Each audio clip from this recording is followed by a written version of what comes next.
In the circles of the criminal elite, they called her the untouchable princess, a treasure locked away in a golden cage. She was worshipped and guarded, but Alessia Moretti yearned for more than just safety. She desired the only man she was forbidden from having.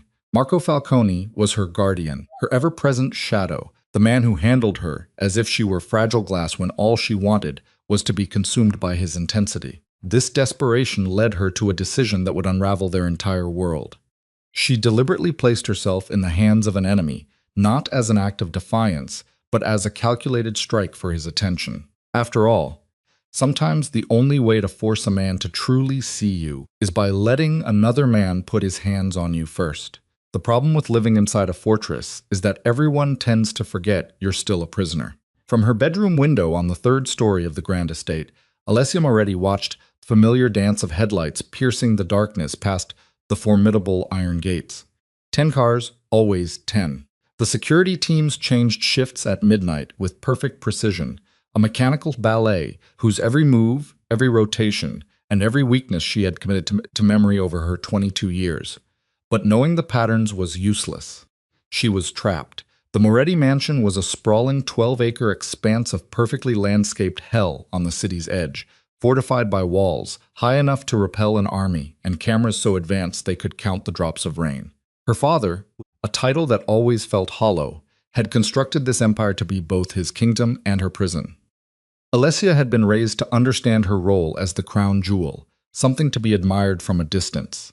Untouchable, unreachable, and not entirely real. She pressed her palm against the cold windowpane, her breath fogging the glass. Out there, beyond the gates, was a life she only knew through brief, highly controlled excursions.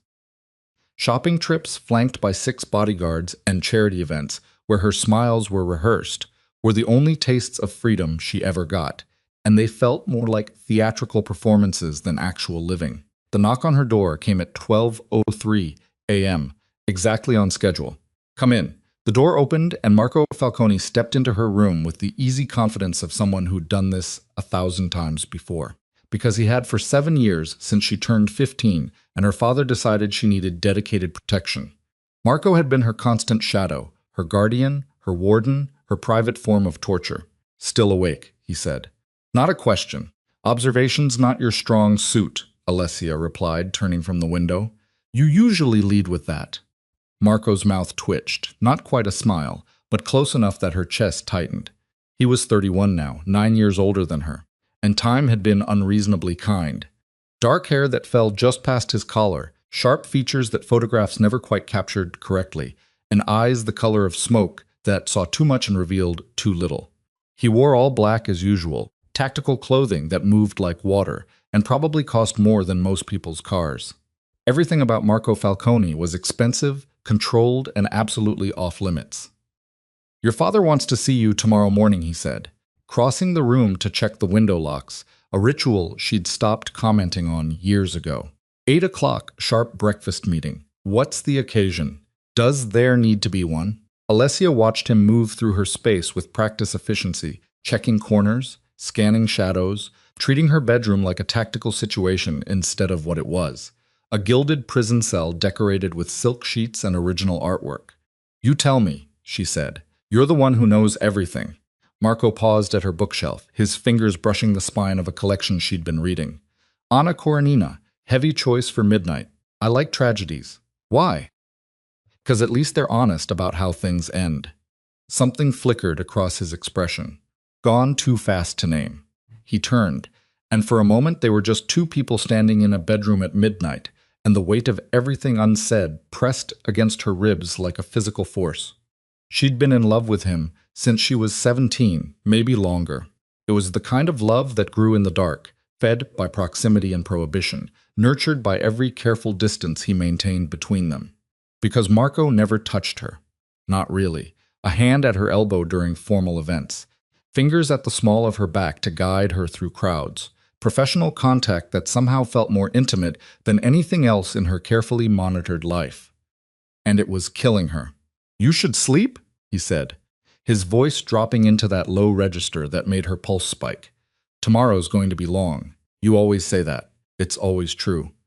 Alessia moved toward him, just 3 steps, but it was enough to make his shoulders tense. She watched the muscle in his jaw tighten as shoved just inside his personal space, close enough to smell the cedar and gunpowder that always clung to him. "What are you afraid of?" she asked softly. "Nothing that concerns you, liar." His eyes met hers, and for one breathless second she saw it. The crack in his armor, the want he buried so deep she'd started to think she'd imagined it. But it was there, dark and hungry, and absolutely terrifying in its intensity. Then he stepped back, and the moment shattered. "Good night, Alessia." He left without waiting for a response, the door closing with a soft click that sounded too much like finality. Alessia stood in the center of her room, hands clenched at her sides, and felt the familiar rage building in her chest. She was so tired of being invisible, so tired of being sacred, so tired of watching Marco treat her like something precious and breakable when what she needed was for him to see her as flesh and blood and fire. She pulled out her phone, scrolling through the contacts she wasn't supposed to have. Most of the names belonged to carefully vetted friends, approved connections, sanitized relationships that posed no threat to her father's empire. But there was one number that didn't fit the pattern. Julian Russo had appeared at a gallery opening 3 months ago, all dangerous charm and calculated interest. He had approached her while Marco was managing a security concern, introduced himself with a smile that promised trouble, and somehow managed to slip her his number before her guardian reappeared. She'd kept it, not because she was interested. Julian Russo was her father's rival, the heir to a competing criminal empire, exactly the kind of man she should never speak to. She'd kept it because it felt like having a weapon, and lately, Alessia had been thinking a lot about weapons. Her thumb hovered over his name in her contacts. This was insane, dangerous, exactly the kind of reckless decision that would prove everyone right about her needing protection. She pressed call. He answered on the second ring. "Well," Julian's voice came through smooth as whiskey. "This is unexpected." "Is it?" Alessia asked, surprised by how steady she sounded. "You gave me your number. You had to know I'd use it eventually." "I hoped." Knowing and hoping are different things. She could hear music in the background, voices, the ambient sound of somewhere public and alive, the opposite of her silent mansion. "Where are you?" "A place you've never been. Want me to describe it, or would you rather see for yourself?" Every instinct her father had spent years cultivating screamed at her to hang up, to forget this conversation, to be the good girl in the golden cage and accept the life she'd been given. But Alessia was so tired of being good. "Where?" she asked. Julian laughed low and pleased, and absolutely aware of what this meant. "The Onyx Club downtown. You know it." She didn't. Of course she didn't, but she said yes. "Liar, I'll send a car. 1 hour. I can't." "You called me." "Alessia, don't pretend you're not serious." The line went dead. Alessia stared at her phone, heart hammering against her ribs. She'd just done something monumentally stupid. Marco would know within minutes if she tried to leave. Her father's security was too tight, the surveillance too complete, unless she moved to her closet, pulling out the black dress she'd bought 6 months ago and never worn. Too provocative, her stylist had said, too attention-grabbing for a girl who was supposed to blend into elegant backgrounds.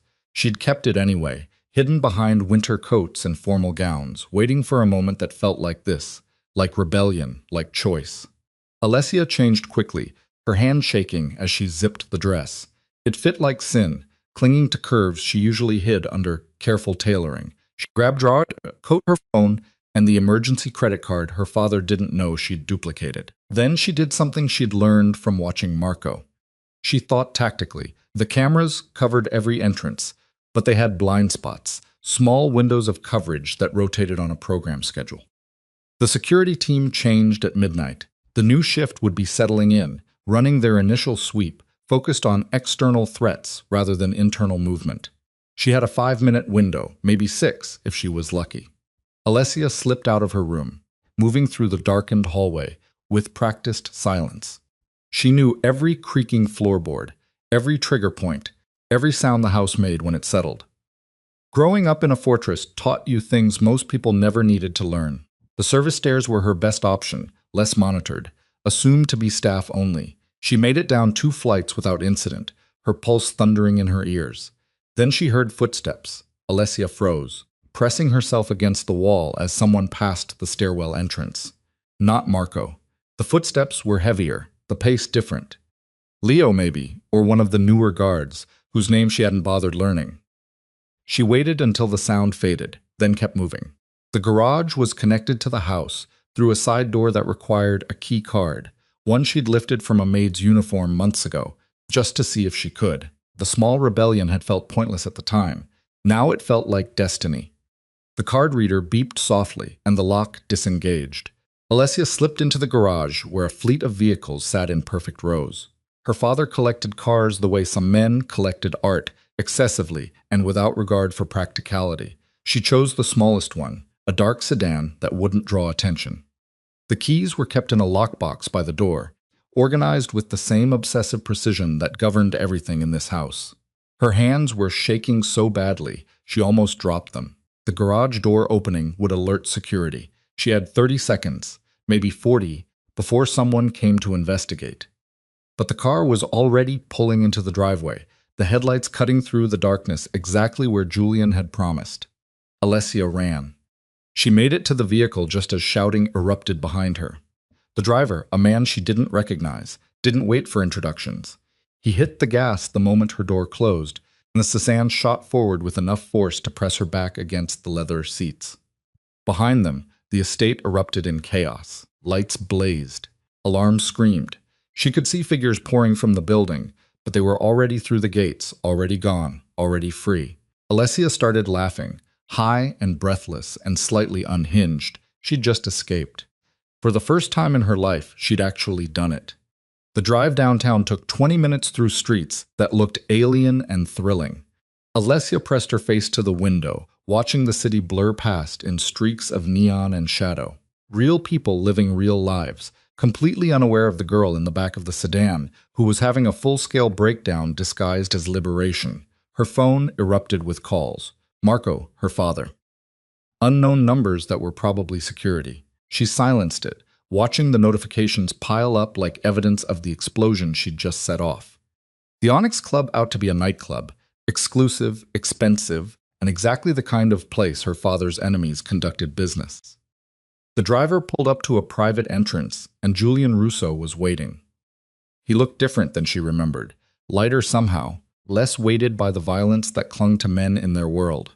He wore a gray suit that probably cost more than her dress, and his smile when he saw her was pure appreciation.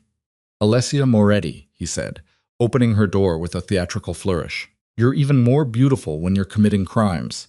That wasn't a crime. That was a jailbreak. Even better, he offered his hand, and she took it, letting him pull her from the car into the pulsing heart of enemy territory. "Come on, let's give them something to really panic about."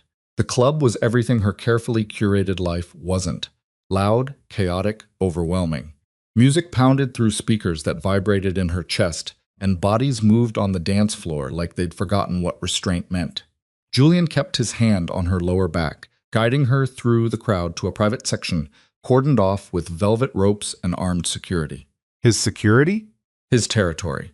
"Drink?" he asked, gesturing to the bottle service that appeared like magic. Yes. He poured something expensive and probably dangerous, handing her a glass with fingers that brushed hers just long enough to mean something. "So, what made you call?" Alessia took a long drink, feeling the burn slide down her throat. "Maybe I was bored. Nobody calls their father's enemy because they're bored." "You don't know me well enough to say that." "No," Julian agreed, moving closer. "But I'd like to." This was the moment, the point where she should pull back, remember who she was and who he was, and all the reasons this was insane. But Alessia was so tired of being careful, so tired of measuring every word and gesture against some invisible standard of acceptable behavior, and underneath all that exhaustion was the real truth. She wanted Marco to know. "Tell me about him," Julian said, reading her too easily. "Who?" "The guardian. The one who watches you like you're the only thing in the world worth protecting." Julian's smile sharpened. "The one you're trying to make jealous." Alessia's breath caught. "I don't know what you mean." "Yes, you do." He leaned in close enough that she could smell his cologne. "Expensive and unfamiliar. You called me because you wanted someone to see you the way he refuses to. So, here I am seeing you. Now what?" She should lie, deflect, protect the fragile truth she'd been guarding for years. Instead, she said, "Now I dance with you and wait for him to show up." Julian's laugh was genuine, honest. "I like that. He stood, offering his hand again. Then let's make it worth his while. The dance floor was packed, bodies pressed together in ways that would have scandalized her father's entire organization. Julian pulled her into the chaos, one hand on her waist, the other threading through her fingers. He moved well, confident and easy, like someone who'd spent his whole life comfortable in his own skin. Nothing like Marco's careful control.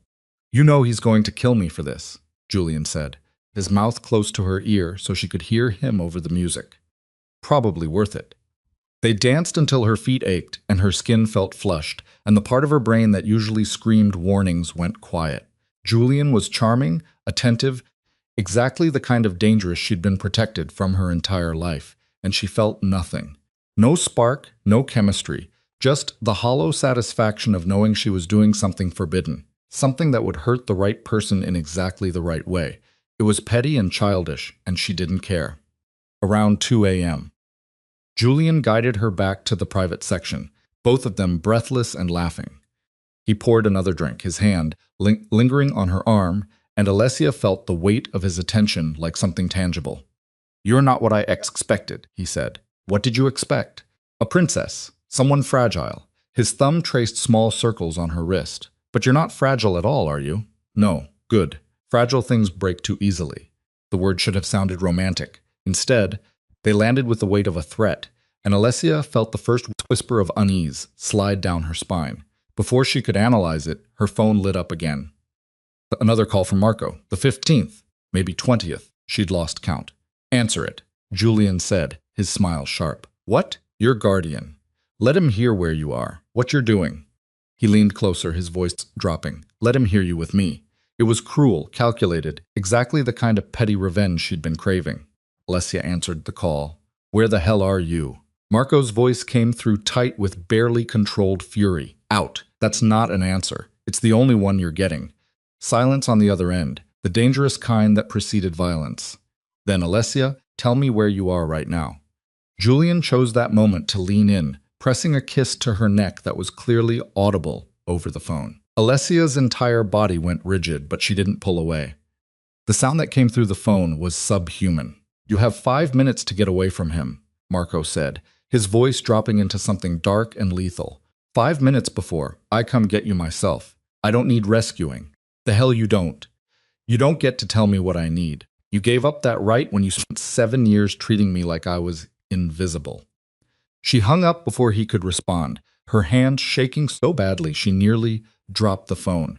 Julian was watching her with something that looked like satisfaction. That was cold. That was necessary. Was it? He tilted his head, studying her. Or was it just cruel? "You're one to talk. You suggested it." "I did. But I'm not pretending this is about anything noble." Julian's fingers traced along her jaw, tipping her face toward his. "You're using me to hurt him. I'm using you to hurt your father. At least I'm honest about the transaction." The words hit like ice water.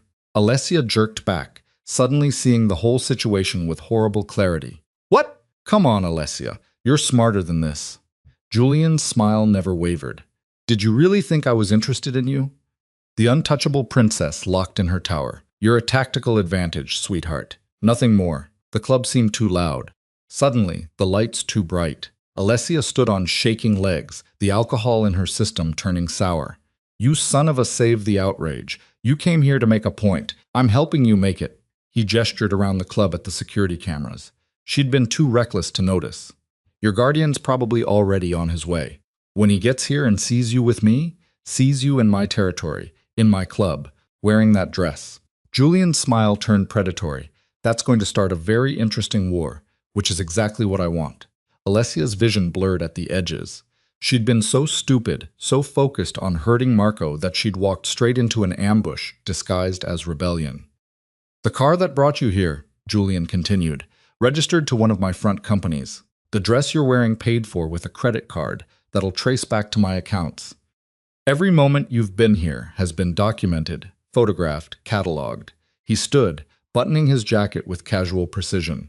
"By tomorrow morning, your father will think you've been having an affair with his biggest enemy for months."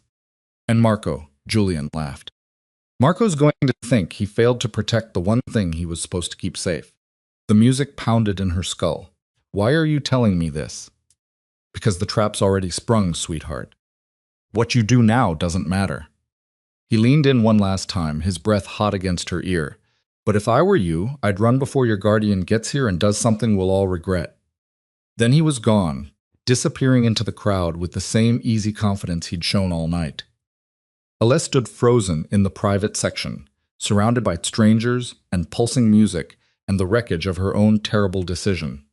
She'd come here to prove something, to make Marco see her. Instead, she'd just handed their enemies exactly what they needed to destroy everything. Her phone buzzed. A text from Marco outside now. She should have been terrified, should have been planning explanations, calculating damage control, preparing for the fallout. Instead, all she felt was relief because Marco had come for her.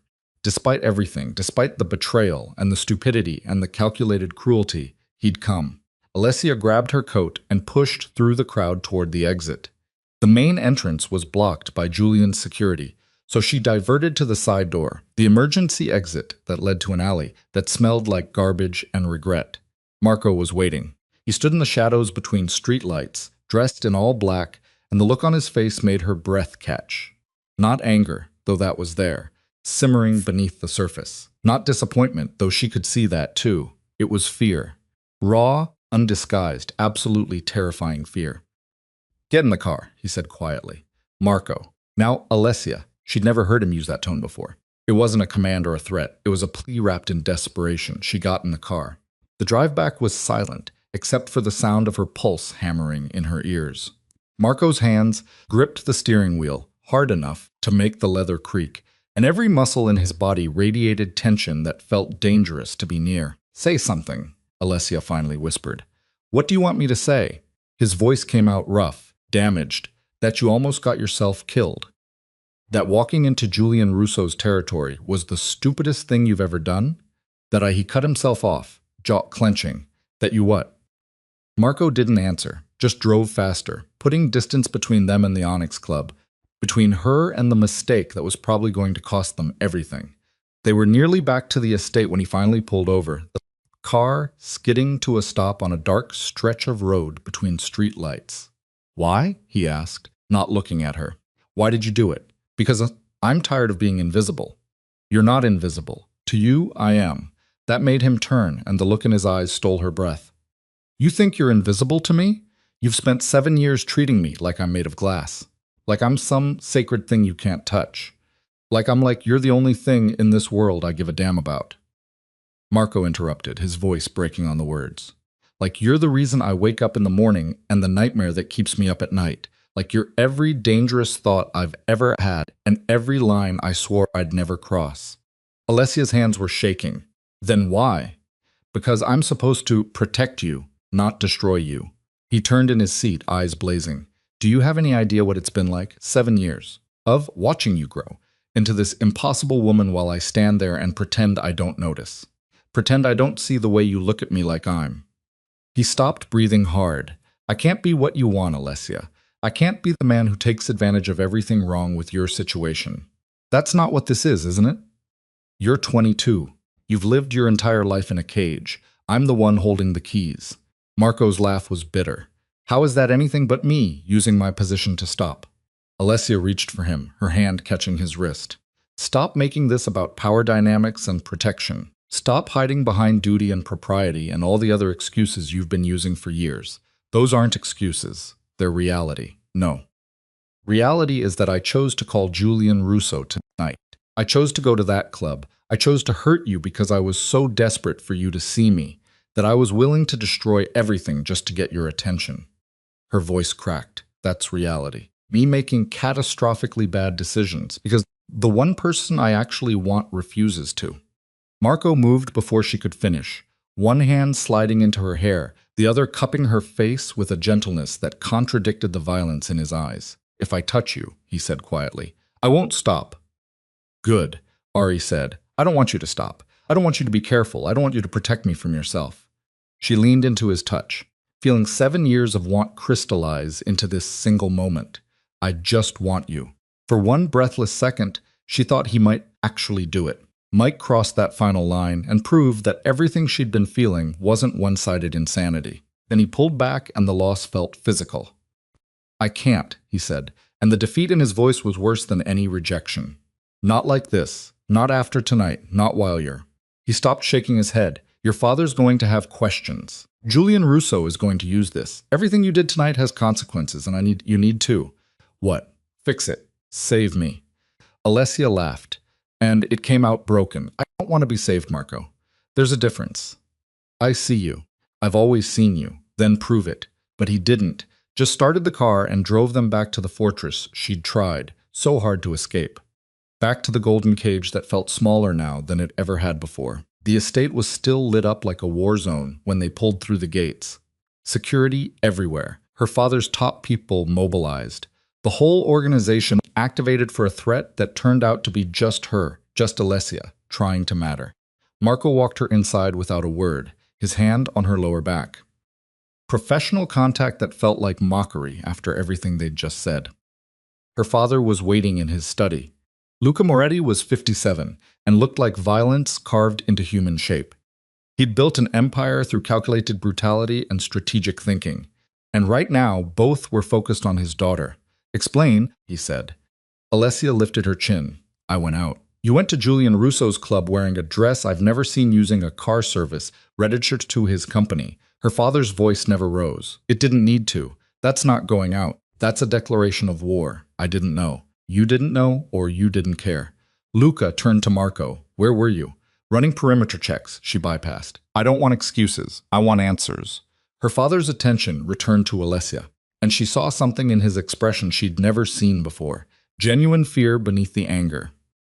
Julian Russo doesn't do anything without a reason. What did he want? Me apparently as a tactical advantage which you gave him. I made a mistake. Mistakes get people killed in our world. Luca moved to the window looking out at the grounds that represented everything he'd built and protected. You're confined to the estate until I decide otherwise. No exceptions. That's not fair. Fair? Her father's laugh was ugly. You want to talk about fair? Every enemy. I have just learned that my daughter is reckless enough to walk into hostile territory for what? Rebellion. Attention. He shook his head. You're not a child anymore, Alessia. You don't get to make foolish choices and pretend there aren't consequences. Marco shifted beside her, and Alessia felt the weight of his guilt like something tangible. It's not his fault, she said. Don't punish him for my decisions. I'm not punishing anyone. I'm protecting what's mine. Luca's eyes were cold. Marco, your assignment stays the same. Keep her safe, even from herself. It was a dismissal. Alessia turned to leave. Marco following like the shadow he'd always been, and the weight of the night pressed down on her shoulders until she could barely stand. They made it to her room in silence. Marco did his usual security sweep, checking windows, testing locks, scanning for threats that would never come from outside these walls. When he was done, he paused at the door. I'm sorry, he said quietly. For what? For not being what you needed tonight. Alessia turned to face him.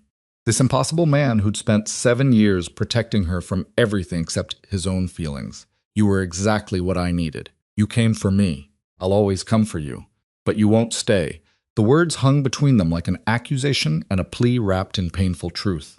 No, Marco admitted, I won't. He left, and Alessia stood in the center of her golden cage, wearing a dress bought with enemy money and carrying the weight of a mistake that might cost everything.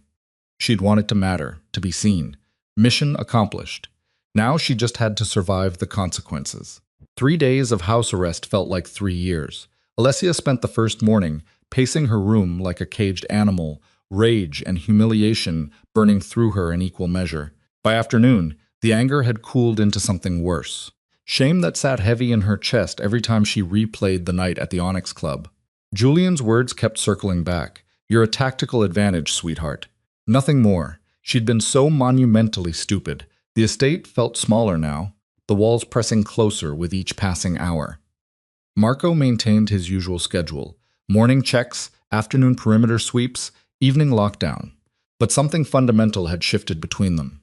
He barely looked at her anymore, and when he did, his expression carried a careful blankness that hurt worse than anger would have.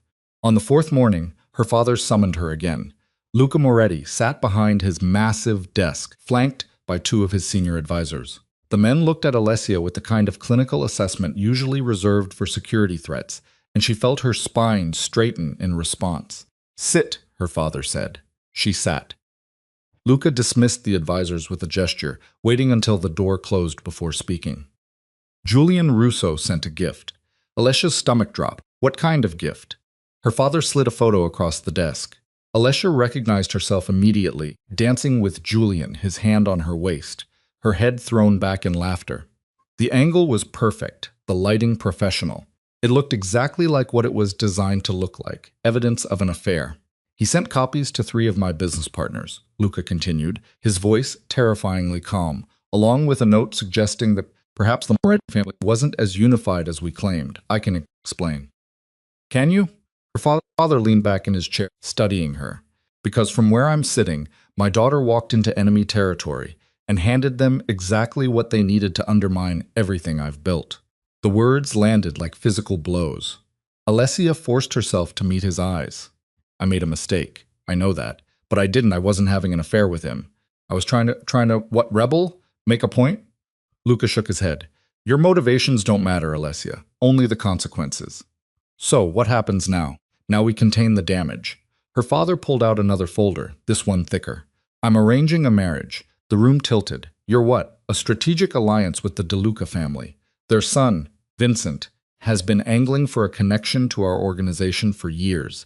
This gives him what he wants and solves our current problem. Alessia couldn't breathe. You can't be serious. I'm completely serious. The engagement will be announced next week. The wedding in 3 months. I won't do it. Yes, you will. Luca's tone didn't change, but something cold entered his expression. Because the alternative is watching Julian Russo destroy everything our family has built while you sit in this house and do nothing. That's not fair. Fair doesn't exist in our world. You learned that the hard way. Her father stood, signaling the conversation was over. Vincent DeLuca is a good man. He'll treat you well. You could do far worse. Alessia remained frozen in her chair as he moved toward the door. What about what I want? Luca paused, his hand on the doorknob. For a moment, she thought she saw something that might have been regret flicker across his features. Then it was gone. What you want stop up being relevant the moment you chose to weaponize yourself against me, he said quietly. Learn to live with it. The door closed behind him with a soft click that sounded too much like a cell door locking. Alessia sat in the empty office, staring at the photograph on the desk. She looked happy in it, carefree, like a girl who didn't know she was being played. The irony wasn't lost on her. She made it back to her room before the tears came. Angry, frustrated tears that solved nothing and changed nothing. She was still trapped, still invisible, still a piece on a chessboard controlled by men who saw her as property to be traded and protected in equal measure. A knock on her door interrupted her breakdown.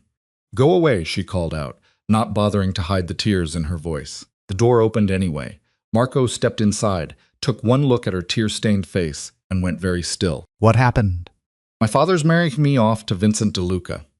3 months. Alessia laughed, and it came out broken. Apparently, that's the going rate for one night of rebellion. Marco's expression shuddered completely. I see. That's all you have to say. I see. What do you want me to say, Alessia? I don't know. Maybe that this is insane that I shouldn't have to pay for one mistake with my entire life. She stood, pacing the room. Or maybe you think I deserve it. Punishment for being reckless enough to, I don't think you deserve anything but freedom, Marco interrupted quietly. But we both know that's not how this works. The gentleness in his voice cracked something in her chest. Then help me, please. You're the only one who what? The only one who can save you. He moved closer, and she could see the war happening behind his eyes. I can't save you from this, Alessia. Your father's decision is final. And even if it wasn't, he stopped, jaw clenching. Even if it wasn't, what? Even if it wasn't, I have no right to interfere. Vincent DeLuca is a good man. He'll give you the kind of life you deserve. I don't want Vincent DeLuca.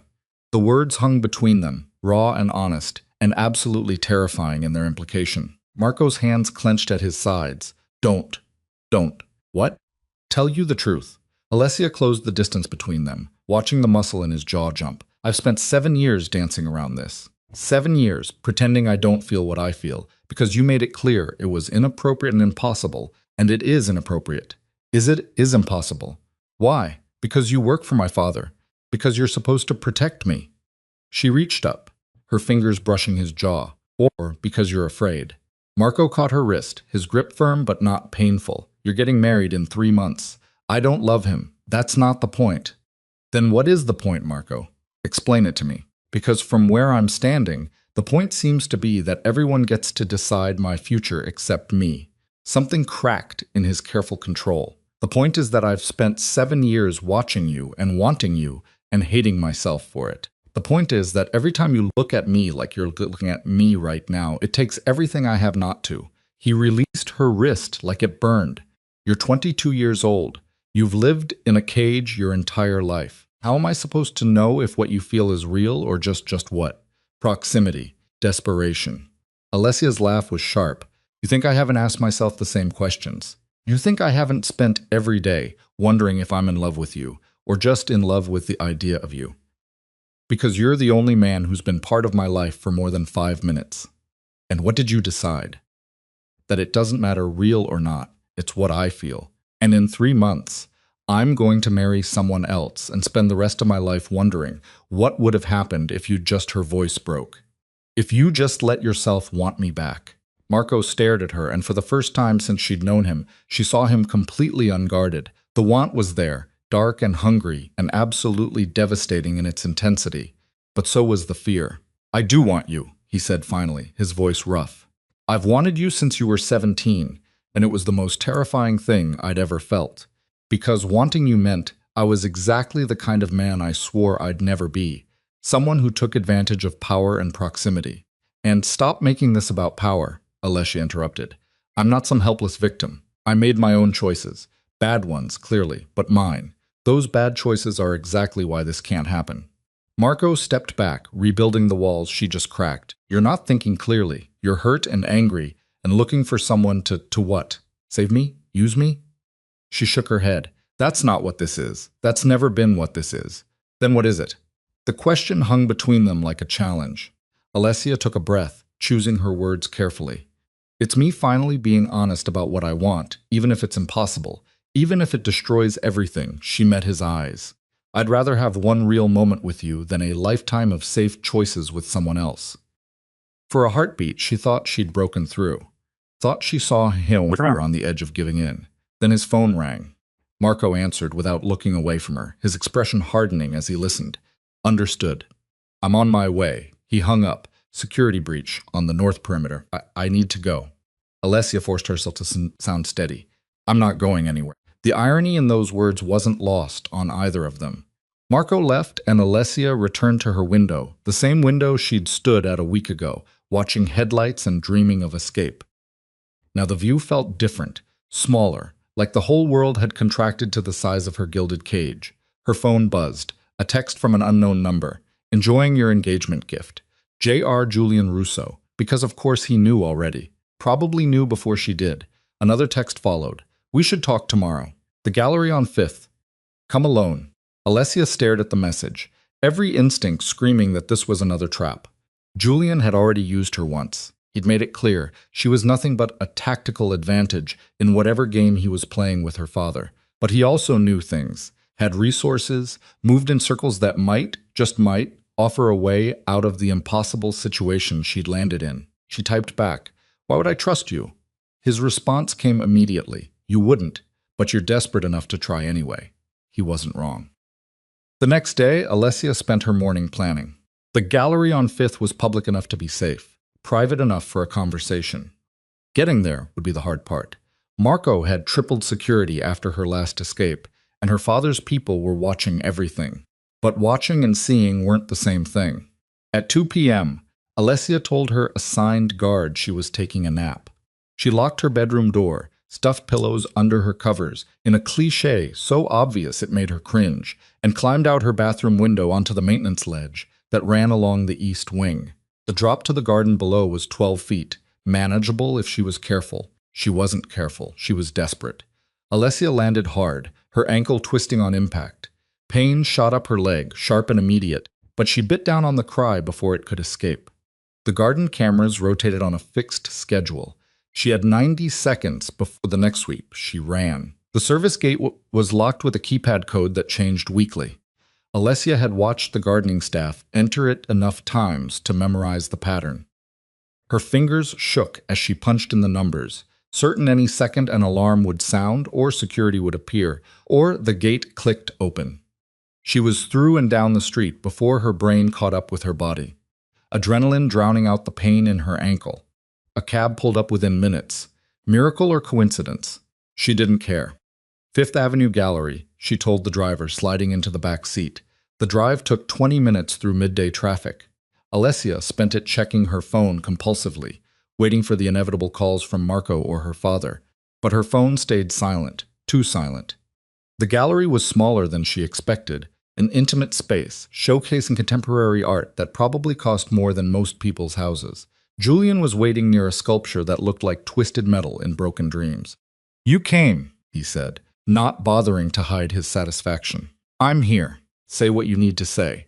Straight to business. I respect that." Julian gestured to a private viewing room in the back. "Let's talk somewhere more comfortable." Every instinct told her not to follow him, but she'd already jumped out a window and escaped her father's estate twice in 1 week. What was one more terrible decision? The viewing room was elegant and isolated with thick walls that muffled sound. Julian closed the door behind them, and Alessia felt her pulse spike. "Relax," he said, reading her tension. "If I wanted to hurt you, I had plenty of opportunities last week. You did hurt me, just not physically. Fair point." He moved to a small bar in the corner, pouring 2 glasses of something expensive. "Drink?" "No. Suit yourself." Julian took a long sip, studying her over the rim of his glass. "I heard about your engagement, Vincent DeLuca. Solid choice. Boring, but solid. I didn't come here for commentary on my father's decisions. No, you came here because you're looking for a way out." He set down his glass, and I might be able to help with that. Alessia's breath caught. "Why would you help me?" "Because chaos is profitable. Your father marrying you off to the DeLuca family strengthens his position considerably. I'd rather that didn't happen, so I'm still just a tactical advantage. Everything's tactical, Alessia. The sooner you accept that, the better." Julian pulled out his phone, scrolling through something before handing it to her. "But unlike last time, I'm being honest about the transaction." The phone showed a series of documents, financial records, shipping manifests, names she didn't recognize. "What is this?" "Evidence that your father's empire isn't as clean as he pretends. There are cracks in the foundation, weaknesses that could be exploited by someone smart enough to see them. And you're telling me this because I think you are smart enough to see them too, and angry enough to use them." Julian took his phone back. "Your father built his organization on loyalty and fear, but loyalty is just fear with better marketing. If you wanted to, if you were brave enough, you could dismantle everything he's built." The suggestion hung in the air like poison. "That's treason," Alessia said quietly. "That's freedom." Julian leaned against the bar. "Think about it. No more cage. No more forced marriage. No more being a pawn in someone else's game. And what do you get out of it? What I've always wanted. Your father's empire carved up and distributed to people who will be more cooperative with my interests." At least he was honest about it this time. Alessia turned away, her mind racing. What Julian was suggesting was beyond reckless. It was suicide. Her father had spent decades building his organization, surrounded himself with people who'd die for him. But he'd also built it on her back, used her as a symbol and a tool and a bargaining chip without ever asking what she wanted. "I need time to think," she said. "You don't have time. Your engagement gets announced in 4 days. Once that happens, backing out becomes exponentially more complicated. 4 days, then 3. I need an answer in 3 days, or the offer expires." Julian moved closer, his expression unreadable. "I know what you're thinking, that this is another trap, that I'm using you again. And maybe I am, but at least this time you'd be using me right back." Before Alessia could respond, the gallery's front door chimed. She heard voices, sharp, authoritative, achingly familiar. "Marco. Back. Exit." Julian said quickly, gesturing to a door hidden behind a curtain. "Go now." "How did he does it matter?" "Move." Alessia ran, her injured ankle screaming protest with each step. The back exit led to an alley that smelled like garbage and betrayal, becoming a theme in her life. She heard shouting behind her, Marco's voice cutting through the afternoon air like a blade. She kept running. 2 blocks away, she ducked into a coffee shop, her chest heaving and her ankle throbbing. The barista looked at her with concern, but Alessia waved her off, collapsing into a corner booth. Her phone erupted with calls. Marco, her father. Unknown numbers. She answered her father's call on the fifth ring. Where are you? Luca's voice was cold fury. Out. That's not an answer. Get back to the estate now. Or what? You'll marry me off to someone else? Lock me in my room until the wedding. Alessia's voice cracked. I'm tired of being your prisoner. You're not my prisoner. You're my daughter. Then treat me like one, not like property. Silence on the other end. Then Marco's coming to get you. Don't make this harder than it needs to be. The line went dead. Alessia sat in the coffee shop, surrounded by normal people living normal lives, and felt the walls closing in from all directions. Julian's offer echoed in her head, tempting and terrible in equal measure. She could betray her father, destroy everything he'd built, and maybe, just maybe, buy her freedom with his empire's blood. Or she could go back. Marry Vincent DeLuca, lived the rest of her life in a different cage with a different warden, always wondering what might have been. The coffee shop door chimed. Marco walked in, his eyes scanning the room until they landed on her. The relief on his face was so raw it hurt to see. He crossed to her booth, sliding in across from her without asking permission. You're bleeding. Alessia looked down. Her ankle had left a trail of blood across the floor. She must have cut it worse than she thought when she jumped from the window. It's nothing. It's not nothing. Marco's jaw clenched. Why do you keep doing this? Doing what? Running. Putting yourself in danger. Meeting with Julian Russo in secret, like he's not actively trying to destroy your family. Maybe I want him to succeed. The words came out before she could stop them, sharp and honest and absolutely devastating in their implication. Marco went very still. You don't mean that, don't I? Alessia leaned forward. My father's marrying me off like I'm a business transaction. You're treating me like I'm made of glass. Julian Russo is the only person who's been honest about what I'm worth to him, which is nothing except as a weapon. She laughed, brittle. At least he's not pretending to care. I care. Then prove it. Help me. Not as my bodyguard or my father's employee. As someone who actually gives a damn about what I want. Marco's hands clenched on the table between them. What you want is impossible. Everything's impossible until someone makes it real. This isn't some fairy tale, Alessia. There's no happy ending here. There's just survival and damage control. Man. And what? Settling? Accepting? She shook her head. I've done that my entire life. I'm done. So, what's the alternative? You destroy your father's empire with Julian Russo's help, burn down everything, and hope you don't die in the flames. Alessia's breath caught. How did you... I've been following you since you left the estate. I heard enough. Marco's expression was unreadable. Is that really what you want? To become exactly what Julian needs you to be. I want to matter. I want my choices to mean something. Even if they're terrible choices that destroy everything, they'll destroy you, too. Then at least I'll die having actually lived. The words hung between them, raw and desperate. Marco stared at her like he was seeing her for the first time, really seeing her not as a responsibility or a threat or a symbol, but as a person capable of burning down the world just to feel warm. I can't let you do this, he said quietly. You don't get to decide. Yes, I do. Because unlike everyone else in your life, I actually care if you survive this. Caring isn't enough. Then what is? Alessia met his eyes, pouring everything she felt into the look. 7 years of want and frustration and love that had nowhere to go except inward, eating her alive from the inside out. Choose me, she said simply. Not duty, not loyalty to my father, me. Marco's expression shattered. You're asking me to betray everything I believe in. I'm asking you to believe in something different. For one impossible moment, she thought he might actually do it. Might stand up and walk away from duty and protection and all the rules that had governed his life and choose her instead. Then he stood, and she knew the moment was over. Let's go home, he said, his voice carefully neutral. That's not my home. It's my prison. It's the safest place for you right now. I don't want to be safe. I want to be free. You can't have both. The truth in those words was crushing. Alessia stood on shaking legs, her injured ankle nearly giving out. Marco's hand shot out to steady her, instinct overriding intention, and the touch sent electricity racing up her spine. Don't, she whispered. Don't touch me like you care, and then walk away. I can't take it anymore. His hand tightened on her arm. I'm not walking away. I'm taking you home. It's not the same thing. It's the only thing I can give you. They made it back to the estate in silence thick enough to choke on. Her father was waiting in the foyer, flanked by security, his expression carved from stone. Your room, he said to Alessia.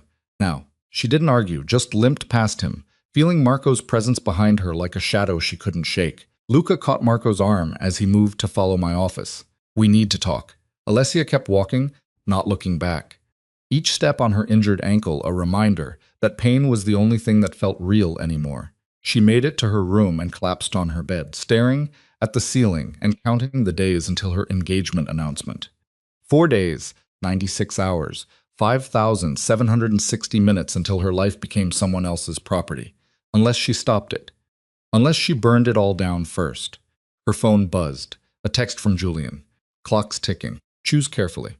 Alessia closed her eyes and tried to imagine a world where any choice she made actually mattered.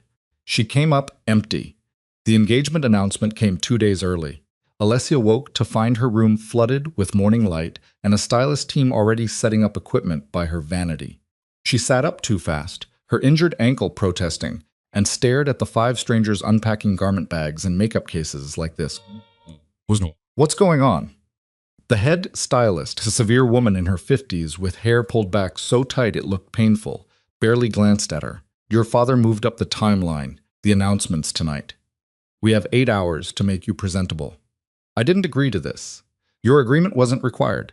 The woman pulled out a dress the color of fresh snow, delicate and virginal, and absolutely nothing Alessia would have chosen for herself. Arms up. Get out.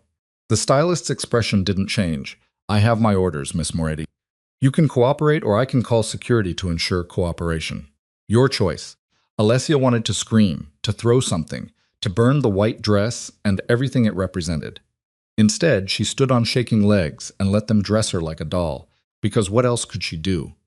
The hours blurred together. Hair pulled and twisted into submission, makeup applied with clinical precision, jewelry that felt like shackles. By the time they finished, Alessia barely recognized herself in the mirror. She looked older, polished, like a photograph instead of a person. Beautiful, the stylist declared, stepping back to admire her work. Mr. DeLuca is a lucky man. Alessia said nothing, just stared at her reflection and wondered when she'd stopped recognizing the girl looking back. The announcement party was scheduled for 7 p.m. in the estate's ballroom, a massive space usually reserved for her father's business events and charity galas. By 6:30, guests were already arriving, their expensive cars filling the circular driveway while security checked names against lists and scanned for weapons. Alessia watched from her window, trapped in the white dress and the future it represented. Her phone had been confiscated that morning, another precaution, another control. So, she had no way to contact Julian or anyone else who might offer a way out. Not that there was a way out. Not anymore. A knock on her door made her turn. Marco stepped inside, and the look on his face when he saw her made her chest tighten. Don't, she said before he could speak. Don't tell me I look beautiful. Don't say anything that makes this harder. He closed the door behind him, leaning against it. Your father wants you downstairs in 10 minutes. Of course he does. Alessia, save it, Marco. Whatever you're about to say, I don't want to hear it. She turned back to the window, unable to look at him in that tuxedo that made him look like he belonged in her world when they both knew he didn't. You made your choice. You chose duty. I have to live with that. That's not fair. Nothing about this is fair. Her voice cracked despite her best efforts. I'm about to get engaged to a man I've met twice. My father's selling me like property, and you're standing there in a tux, ready to watch it happen, because protecting me is more important than what? Loving you? The words stopped her cold. Alessia turned slowly, certain she'd misheard. What did you say? What did you? Marco pushed off the door, crossing to her with deliberate steps. You think I chose duty over you? You think this is easy for me? He stopped just out of reach, his hand hunched at his sides. I've spent 7 years protecting you because it's the only way I could be near you without destroying everything. Every rule, every boundary. Every time I walked away, it wasn't because I don't care. It was because I care too much. Then stop walking away. I can't. Why not? Because if I start, I won't stop. And that terrifies me more than anything Julian Russo could do. Marco's voice dropped. You want to know the truth? The real reason I can't cross that line? It's not duty. It's not loyalty to your father. It's fear that the second I touch you the way I want to, I'll prove everyone right about me. Alessia's breath caught. Right about what? That I'm exactly the kind of man who takes advantage, who uses proximity and power to get what he wants. His laugh was bitter. Your father trusted me to protect you. Instead, I've spent 7 years obsessing over you, like someone who cares, Alessia interrupted, moving closer. Like someone who sees me as more than a responsibility. That doesn't make it right. Nothing about our lives is right, Marco. We live in a world built on violence and control and terrible choices. Loving me isn't the worst thing you could do. Yes, it is, because loving you means I've failed at the one thing I was supposed to do. Keep you safe from everything, including myself. The confession hung between them, raw and painful, and absolutely devastating in its honesty. Alessia reached for him, her fingers brushing his jaw, and felt him go rigid under her touch. You haven't failed, she whispered. You've kept me alive in a world that wants to cage me. That's not failure. That's a sharp knock, interrupted her. Her father's voice came through the door, cold and commanding. Time to go, Alessia. Marco stepped back, the moment shattering like glass. You should I know.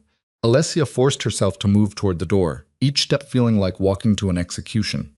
This isn't over. Yes, it is. She wanted to argue, to scream, to make him understand that giving up wasn't the same as protecting. But her father knocked again harder this time, and the moment slipped away. The ballroom was stunning, in the way expensive things always were. Crystal chandeliers, imported flowers, champagne that cost more per bottle than most people made in a month. Guests mingled in evening wear that collectively represented more wealth than some countries' GDP, all of them playing their parts in the theater of her father's empire. Vincent DeLuca waited at the center of the room, surrounded by his family, and looking every inch the respectable businessman he claimed to be. He was handsome in a conventional way, tall, well-built, with dark hair and careful eyes that assessed everything. At 34, he'd built his own empire in shipping and logistics. Legitimate businesses that everyone knew laundered money for less legitimate enterprises. He smiled when he saw her, and it looked genuine. That somehow made it worse. Alessia, he said, taking her hand and pressing a kiss to her knuckles. You look stunning, thank you. The words tasted like ash. I know this is sudden, Vincent continued, his voice low enough that only she could hear. And I know you didn't choose this, but I promise I'll be a good husband. You'll want for nothing except freedom. His smile faltered. I'm not your jailer, Alessia. I'm offering you a partnership. A partnership requires equal say. I don't have a say in any of this. Then we'll work on that together. Vincent squeezed her hand gently. I'm not the enemy here. Maybe not, but he wasn't the solution either. Luca Moretti called for attention, his voice cutting through the chatter. The room fell silent, all eyes turning to the patriarch of the Moretti family as he raised his champagne glass. Thank you all for coming on such short notice, her father began, his tone warm and paternal in a way that made Alessia's skin crawl. Tonight we celebrate not just a union between two families, but the continuation of legacy. My daughter Alessia and Vincent DeLuca have agreed to marry, joining our organizations in partnership and mutual prosperity. Applause erupted. Alessia felt Vincent's arms slide around her waist, pulling her close for the cameras that had appeared from nowhere. Flashes exploded, capturing the moment for posterity, the moment her life stopped being hers. She searched the crowd for Marco, finding him at the edge of the room, half hidden in shadow. Their eyes met, and she saw everything he was feeling written across his face before he could hide it. Pain, rage, defeat. Then he turned and walked away. Something broke inside her chest. The rest of the announcement blurred together. More speeches, more champagne, more people congratulating her on a future she didn't want. Vincent stayed close, playing the role of devoted fiancé with practiced ease. He was good at this. She realized good at performing. Maybe that's all their marriage would be, an extended performance where they both pretended to be happy. Around 9 p.m., Alessia excused herself to the bathroom, needing a moment away from the suffocating crowd. She made it halfway down the hallway before her knees gave out, and she had to grab the wall to stay upright. Steady, the voice came from behind her. Alessia turned to find Elena, one of her father's senior advisors, watching with calculating eyes. I'm fine, Alessia said, straightening. No, you're not, but you will be. Elena moved closer, her expression unreadable. Walk with me. It wasn't a request. Alessia followed her down the hallway, away from the ballroom noise, until they reached a small study her father used for private meetings. Elena closed the door behind them. Your father's making a mistake. The words were so unexpected that Alessia actually laughed. Which one? Forcing me into marriage or announcing it without warning? Both. But specifically, Elena pulled out her phone, scrolling through something before handing it to Alessia. He's underestimating Julian Russo. The phone showed a series of photographs. Julian meeting with people Alessia didn't recognize. Financial transfers, shipping manifests. It took her a moment to understand what she was looking at, and when she did, her blood ran cold. This is evidence that Julian Russo has been planning something bigger than embarrassing your father with a few photographs. Elena interrupted. He's building a coalition, smaller organizations, rival families, everyone who's ever been pushed aside by Luca Moretti's empire. And he's using you as the catalyst. Using me how? The photographs from the Onyx Club. Those went to more than just your father's business partners. Julian sent them to every rival organization in the city, along with a narrative that the Moretti family is weak, vulnerable, that Luca can't even control his own daughter. Elena took her phone back. Your engagement to Vincent was supposed to counter that narrative. Instead, it's making things worse. Alessia's mind raced, because it looks like my father's panicking. Exactly. Rushed engagement. Sudden announcement. It screams desperation. And desperation is blood in the water for people like Julian Russo. Elena leaned against the desk. Your father thinks marriage will solve the problem. I think it's accelerating it. Why are you telling me this? Because I've worked for your father for 15 years, and I've watched him build an empire on calculation and control. But lately, his decisions have been emotional, reactive. That's not the Luca Moretti I know. Elena's expression softened slightly. And because you deserve to know what you're walking into. What am I walking into? A war. One that's going to start whether you marry Vincent DeLuca or not. The only question is which side you'll be on when it does. The words hung in the air like a threat and a promise wrapped together. Alessia thought about Julian's offer about burning down her father's empire, and maybe, just maybe, finding freedom in the ashes. What would you do, she asked, if you were me? Elena considered the question. I'd decide what I actually want. Not what your father wants, not what Marco thinks you need, not what Julian Russo is offering, what you want. Then I'd fight for it with everything I have. Before Alessia could respond, the door opened. Marco stood in the doorway, his expression carefully blank. Your father's looking for you. Vincent wants to make a toast. Elena slipped past him without a word, leaving Alessia alone with the man who'd spent the entire evening watching her get engaged to someone else. You left, Alessia said quietly. I'm here now. That's not what I meant. Marco closed the door, and suddenly the study felt too small. What do you want me to say, Alessia? That watching you with him was torture? That every time he touched you, I wanted to put my fist through his face? His voice was low, dangerous. Would that make this easier? It would make it honest. Honesty doesn't change anything. You're still engaged. I'm still. He stopped, jaw clenching. We should get back. No, Alessia, I'm not going back out there. I'm not making toast to a future I don't want. I'm done performing. She moved toward him, watching his shoulders tense. Elena just told me Julian Russo is building a coalition, that my father's empire is more vulnerable than anyone realizes, that this engagement is making things worse, not better. I know. You know, your father and I discussed it. That's why he moved up the timeline. He's trying to project strength before the situation deteriorates further. Marco's hands clenched at his sides. He thinks the wedding will stabilize things. And what do you think? I think we're all scrambling to control a situation that's already spiraling. Julian Russo is 3 moves ahead and everyone's too focused on damage control to see the real play. Alessia felt cold. What's the real play? You tell me. You're the one he's been courting. The accusation stung. I never didn't you. Marco stepped closer, and she could see the fury he'd been containing all evening finally breaking through. You called him, met with him twice, gave him exactly what he needed to undermine your father's authority. What did you think would happen? I thought her voice cracked. I thought someone would finally see me as more than property to be protected or traded. I was wrong. Julian saw me as a weapon.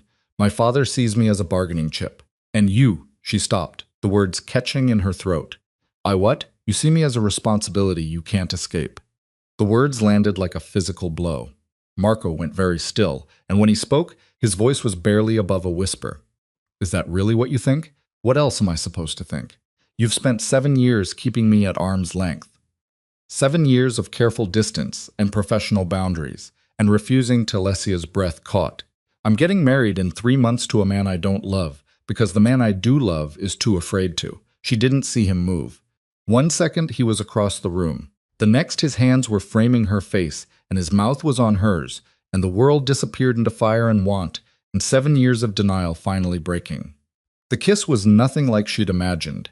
It was rougher, more desperate, absolutely devastating in its intensity. Marco kissed her like he was drowning and she was air, like he'd been holding back for so long that now that the dam had broken, there was no controlling the flood. Alessia grabbed his jacket, pulling him closer, pouring every ounce of frustration and longing and rage into the kiss. He tasted like whiskey and regret, and she wanted more, wanted everything, wanted to drown in this moment and never surface. His hand slid into her hair, destroying the careful styling, and she didn't care.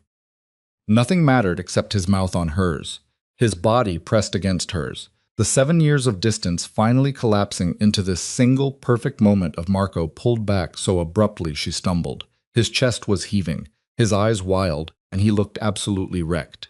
"I can't," he said, his voice breaking. "I can't do this." Alessia stared at him, her lips still burning from his kiss. "You just did? That was a mistake." The words hit like ice water. A mistake. Yes. He ran a hand through his hair, pacing away from her.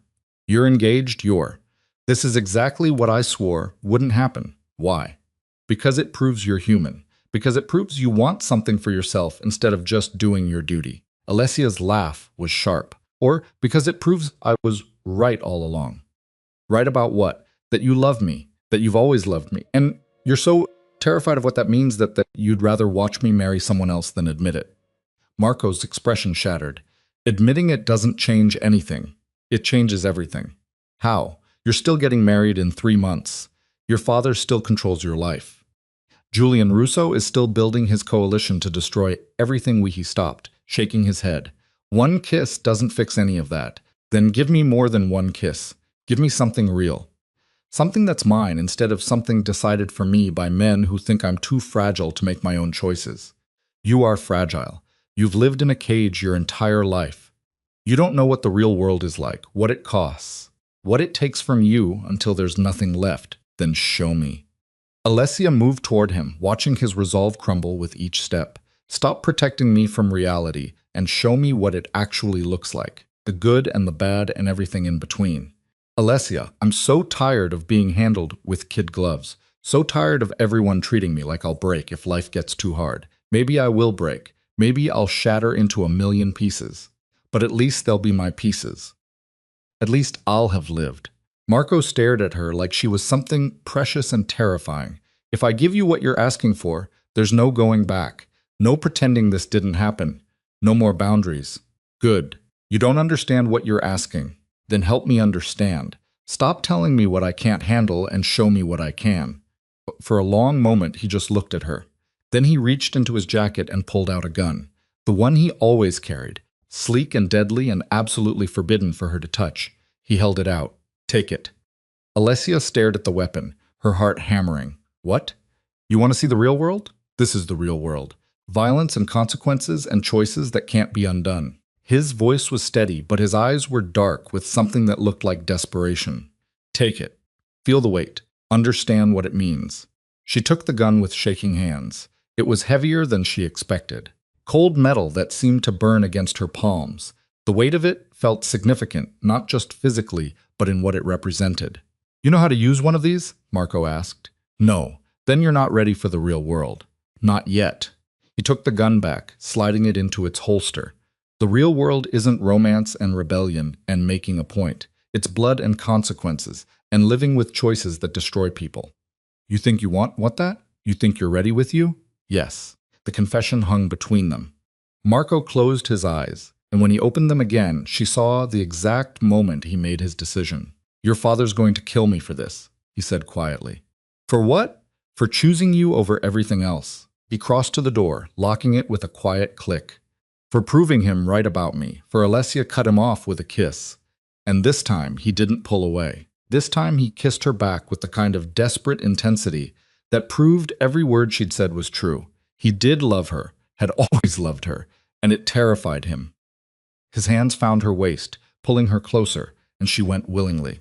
7 years of wanting finally finding an outlet.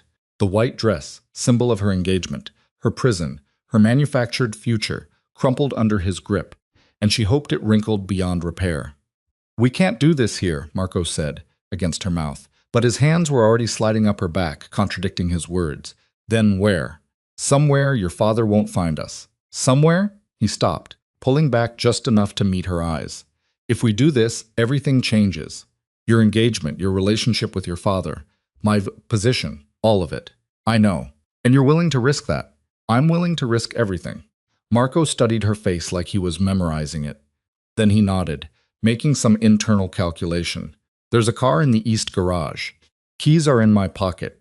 We have maybe 20 minutes before your father notices we're both gone. Where are we going? Does it matter?" No. They left through the service entrance, moving through shadows and blind spots with the kind of precision that came from years of understanding the estate's security. Alessia's heart hammered against her ribs. Adrenaline and fear and exhilaration, mixing into something that felt dangerously close to freedom. The car was where he promised, a dark sedan, identical to a dozen others in her father's fleet. Marco held the passenger door open, and she slid inside the white dress, pooling around her like a ghost of futures that would never be. He drove fast and in silence, taking back roads that led away from the city, away from the estate, away from everything familiar. Alessia watched the lights fade in the rearview mirror and felt something loosen in her chest. "Where are we going?" she asked again. "Somewhere safe. Somewhere your father doesn't know about." Marco glanced at her, and in the dashboard light he looked younger, less burdened. "A cabin upstate. I bought it 2 years ago under a different name. Nobody knows about it. Why?" "Because I knew eventually I'd need somewhere to disappear to. Somewhere that wasn't part of your father's world." His hands tightened on the steering wheel. "I just didn't think it would be with you." The admission sent warmth through her chest. Having second thoughts, 1,000 of them want to turn back. No. They drove for another hour, the city lights giving way to dense forest and winding roads that seemed to lead nowhere. Alessia watched the landscape change and felt herself changing with it, shedding the cage, the expectations, the carefully constructed identity that had never quite fit. When they finally pulled up to the cabin, it was nothing like she expected. Small, simple, surrounded by trees that blocked out most of the moonlight. Not a fortress, not a mansion, just a place where someone could breathe. "It's perfect," she said. Marco killed the engine, and for a moment they just sat in the darkness in silence. "Last chance," he said quietly. "We can still go back. Pretend this never happened. You could marry Vincent. I can go back to being your guard, and we can spend the rest of our lives wondering what if." Alessia finished. "No, I'm done with wondering." She got out of the car before he could respond, the white dress catching on the door handle. She yanked it free, not caring when she heard "Fabrectier." Marco followed her to the cabin door, unlocking it with hands that weren't quite steady. Inside, the space was exactly what it looked like from the outside. Simple, functional, absolutely nothing like the luxury she'd grown up with. It felt like home. "There's no heat," Marco said, moving to the fireplace. "Give me a minute." Alessia watched him build a fire with the same precision he applied to everything else and felt her heart crack open with something that might have been love, or might have been freedom. Maybe they were the same thing.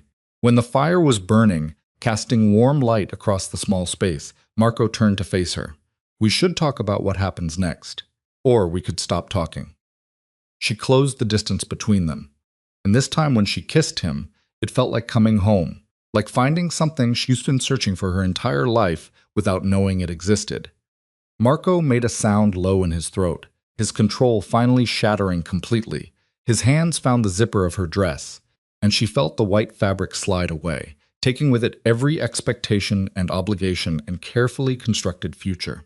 "Are you sure?" he asked one last time, his forehead pressed against hers. "I've never been more sure of anything." They fell into each other like people drowning, desperate and hungry, and absolutely certain that this was worth whatever it cost. The cabin faded away. The fire burned low, and for the first time in her life, Alessia felt completely free. Morning came too fast and not fast enough. Alessia woke tangled in sheets that smelled like cedar and smoke, Marco's arm heavy across her waist. For one perfect moment, she let herself just exist in the warmth and quiet, pretending the world outside this cabin didn't exist. Then her phone started ringing. She'd forgotten she even had it. Must have been in her coat pocket when they left. The sound shattered the peace like glass breaking, and Marco was instantly awake, his body going from relaxed to alert in the space of a heartbeat. "Don't answer it," he said. "It's been ringing all night. Look." She reached for the phone on the nightstand, the screen showing 47 missed calls. Her father, Vincent, numbers she didn't recognize, and one text from Elena that made her blood run cold. "They know you're gone." Julian moved faster than expected. "Get somewhere safe." What does that mean? Alessia showed Marco the message. His expression darkened as he read it. It means we're out of time. Time for what? He was already out of bed, pulling on clothes with military efficiency. "Your father's going to assume I took you against your will, that I betrayed him, and Julian Russo is going to use our disappearance as proof that the Moretti family is fractured." Marco grabbed his phone, scrolling through his own messages. "We need to move now." "Move where?" "I don't know yet. Somewhere your father can't reach." "Somewhere?" His phone rang. He glanced at the screen and his jaw tightened. "It's Luca. Don't answer it. If I don't, he'll assume the worst." Marco met her eyes. "Let me handle this," he answered on the fourth ring. "Sir." Alessia couldn't hear her father's words, but she could hear the volume. Luca Moretti screaming loud enough that even from across the room, his fury was palpable. "She's safe," Marco said, his voice steady despite the storm on the other end. "I give you my word." More shouting. Marco's expression never changed, but she saw his knuckles go white around the phone. "Yes, sir, I understand, but with all due respect." He paused, listening. "That's not going to happen. I'm not bringing her back until I know she's actually safe, not just locked in a bigger cage." The silence on the other end was somehow worse than the shouting. "You're making a mistake." Luca's voice came through, quieter now, but lethal. "You think you're protecting her? You're signing her death warrant." "Julian Russo struck 3 of my warehouses last night, burned them to the ground. He's using your disappearance as proof that I've lost control, and every rival organization in the city is circling like sharks. You bring her back right now." Or what?" Marco's voice dropped out into something dangerous. "You'll kill me. You'll come after us." "Do what you need to do, Luca. But I'm done being the man who stands by while you trade your daughter like currency." He hung up. The silence in the cabin was deafening. Alessia stared at him, her heart pounding. You called him Luca. You hung up on him." "Yeah, he's going to I know." Marco turned to face her, and she saw the decision written clearly across his features. "I just burned every bridge I had. My job, my reputation, probably my life. So we need to move fast because your father's people are good at what they do, and it won't take them long to." The window exploded inward. Marco had her on the floor before her brain processed what was happening, his body covering hers as glass rained down around them. She heard shouting outside, engines, the unmistakable sound of people surrounding the cabin. "Stay down," Marco ordered, already moving toward where he'd left his gun. "What's happening?" "Your father's security. They must have tracked my phone." He checked the weapon with practice efficiency, his expression going cold and tactical. "How many do you want to bet?" He sent. The answer came in the form of someone kicking in the front door. Luca Moretti stood in the doorway, flanked by 6 armed men, and the look on his face was pure murder. His eyes went from Marco to Alessia, still on the floor in yesterday's rumpled dress, and something shifted in his expression that was somehow worse than anger. Disappointment. "Get up," he said to Alessia. She stood on shaking legs. Marco positioned himself between her and her father, gun raised, and the tension in the room ratcheted up to something that felt explosive. "Move aside," Luca said to Marco. "No, I won't ask again. Good, because I won't move." Marco's voice was steady, but Alessia could see the calculation happening behind his eyes. 6 armed men, 1 exit, no good options. You want her? You go through me. Luca studied him like he was a puzzle that had suddenly stopped making sense. "You're really willing to die for her if that's what it takes." "It won't bring you what you think it will. She's still my daughter, still engaged to Vincent DeLuca, still part of a world you can't protect her from by playing hero in a cabin in the woods. Maybe not, but at least she'll have had one night where she got to choose something for herself." The words hung in the air. Luca's expression didn't change, but Alessia saw something flicker in his eyes. Recognition, maybe, or memory of something he'd buried a long time ago. "You think this is about choice?" Luca asked quietly. This is about survival. Julian Russo burned 3 of my warehouses last night, killed 4 of my people. He's using your little rebellion, his eyes cut to Alessia, as justification for a war I didn't start and can't afford to lose. That's not my fault, Alessia said, finding her voice. Isn't it? You walked into his club, gave him exactly what he needed to undermine my authority, and now you run off with my head of security, proving to everyone that I can't even control my own household. Luca shook his head. You want freedom? Fine, but freedom has a price. And right now, other people are paying it with their lives. The guilt hit like a physical blow. Alessia thought about the people who worked in those warehouses. People with families, with lives who died because she'd been too focused on her own cage to see the bigger picture. I didn't know. That's the problem. You didn't know because you didn't ask, didn't think about consequences beyond your own situation. Luca gestured to his security team. Stand down, all of you outside. The men hesitated, looking between Luca and Marco's raised weapon. I said outside, Luca repeated, his voice leaving no room for argument. They filed out slowly, leaving the 3 of them alone in the destroyed cabin. Marco didn't lower his gun. Put it away, Luca said. If I wanted you dead, you'd already be bleeding out. After a long moment, Marco holstered the weapon, but he didn't move away from Alessia. Luca pulled up a chair, sitting down like they were having a business meeting instead of a standoff. Here's the situation. Julian Russo has been building a coalition for 6 months. Every organization I've ever crossed, every rival I've pushed aside, he's been consolidating them, promising them pieces of my empire in exchange for their support. I know, Alessia said. Elena told me, then you know this isn't about you running off with Marco. That's just timing he's exploiting. Luca leaned back. The engagement to Vincent was supposed to show strength, unity. Instead, both of you disappearing the same night made me look weak. And in our world, weakness is an invitation to be destroyed. So, what do you want? Marco asked. I want you to understand what you've done, both of you. Luca's gaze moved between them. I want you to look at the bodies in those warehouses and know they died because you were too busy playing Romeo and Juliet to consider the bigger picture. That's not fair, Alessia protested. Fair doesn't matter. Results matter. Consequences matter. Her father stood, moving to the broken window. Julian Russo is planning something bigger. The warehouses were just the opening move. Elena's intelligence suggests he's going after the waterfront shipments next. If he controls those, he controls half my revenue stream. Then stop him, Marco said. I'm stopping him. But I need both of you to stop making it harder. Luca turned back to face them. Here's what's going to happen. You're going to come back to the estate. You're going to make a public appearance together. No, not as a couple, he added, seeing Alessia's expression, as proof that the rumors about internal chaos are exaggerated. And then what? Alessia asked. I marry Vincent and we pretend this never happened, and then we figure it out together, like a family instead of enemies. Luca's voice softened slightly. I know I haven't given you much choice in your life, Alessia. I know I've treated you like an asset to be protected instead of a person with her own wants. But right now I need you to trust me, just for a few days. Let me deal with Julian Russo, and then you'll let her go, Marco interrupted. The question seemed to surprise Luca. What? After Julian's dealt with, after the threats neutralized. Will you let her go? Let her make her own choices about her future.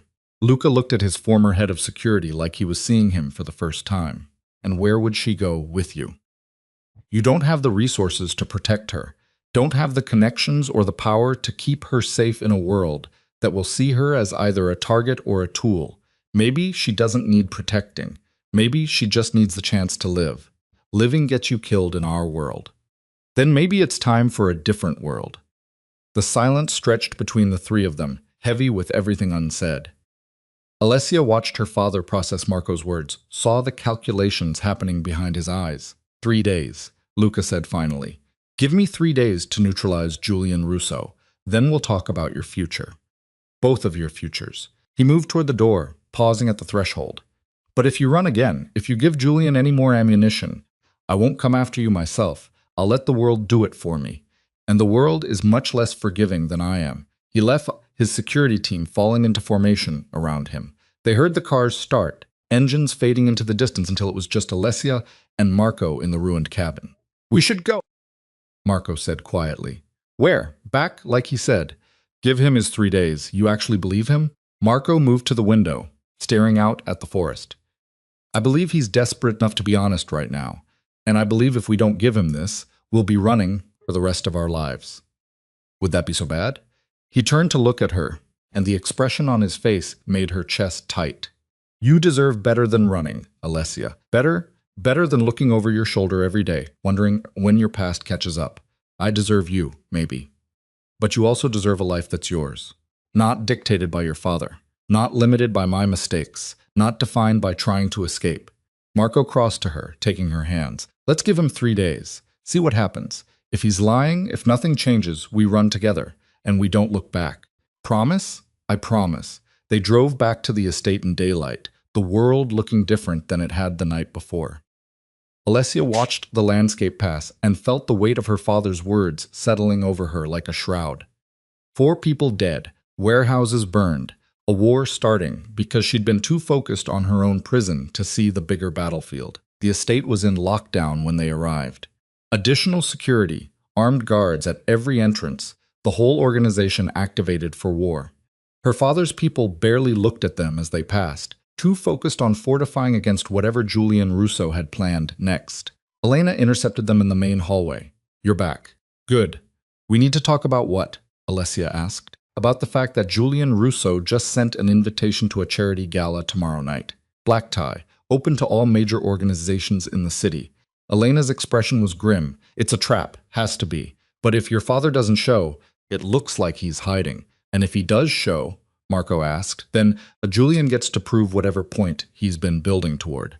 Elena handed Alessia a cream-colored invitation, the calligraphy elegant and threatening in equal measure. Your father wants you there, both of you, looking united and unafraid. Alessia read the invitation, her stomach dropping. This is tomorrow? Yes, which gives us less than 24 hours to prepare for whatever Julian has planned. Elena looked at Marco.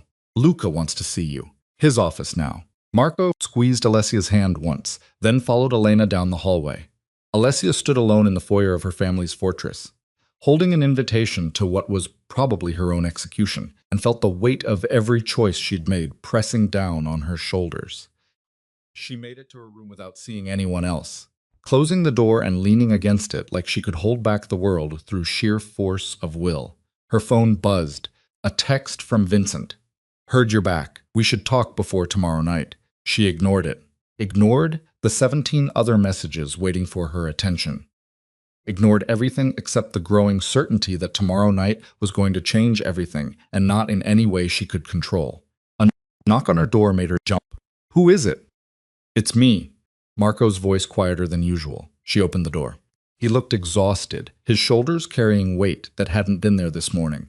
What did my father say? That I'm still employed, which is either mercy or strategy.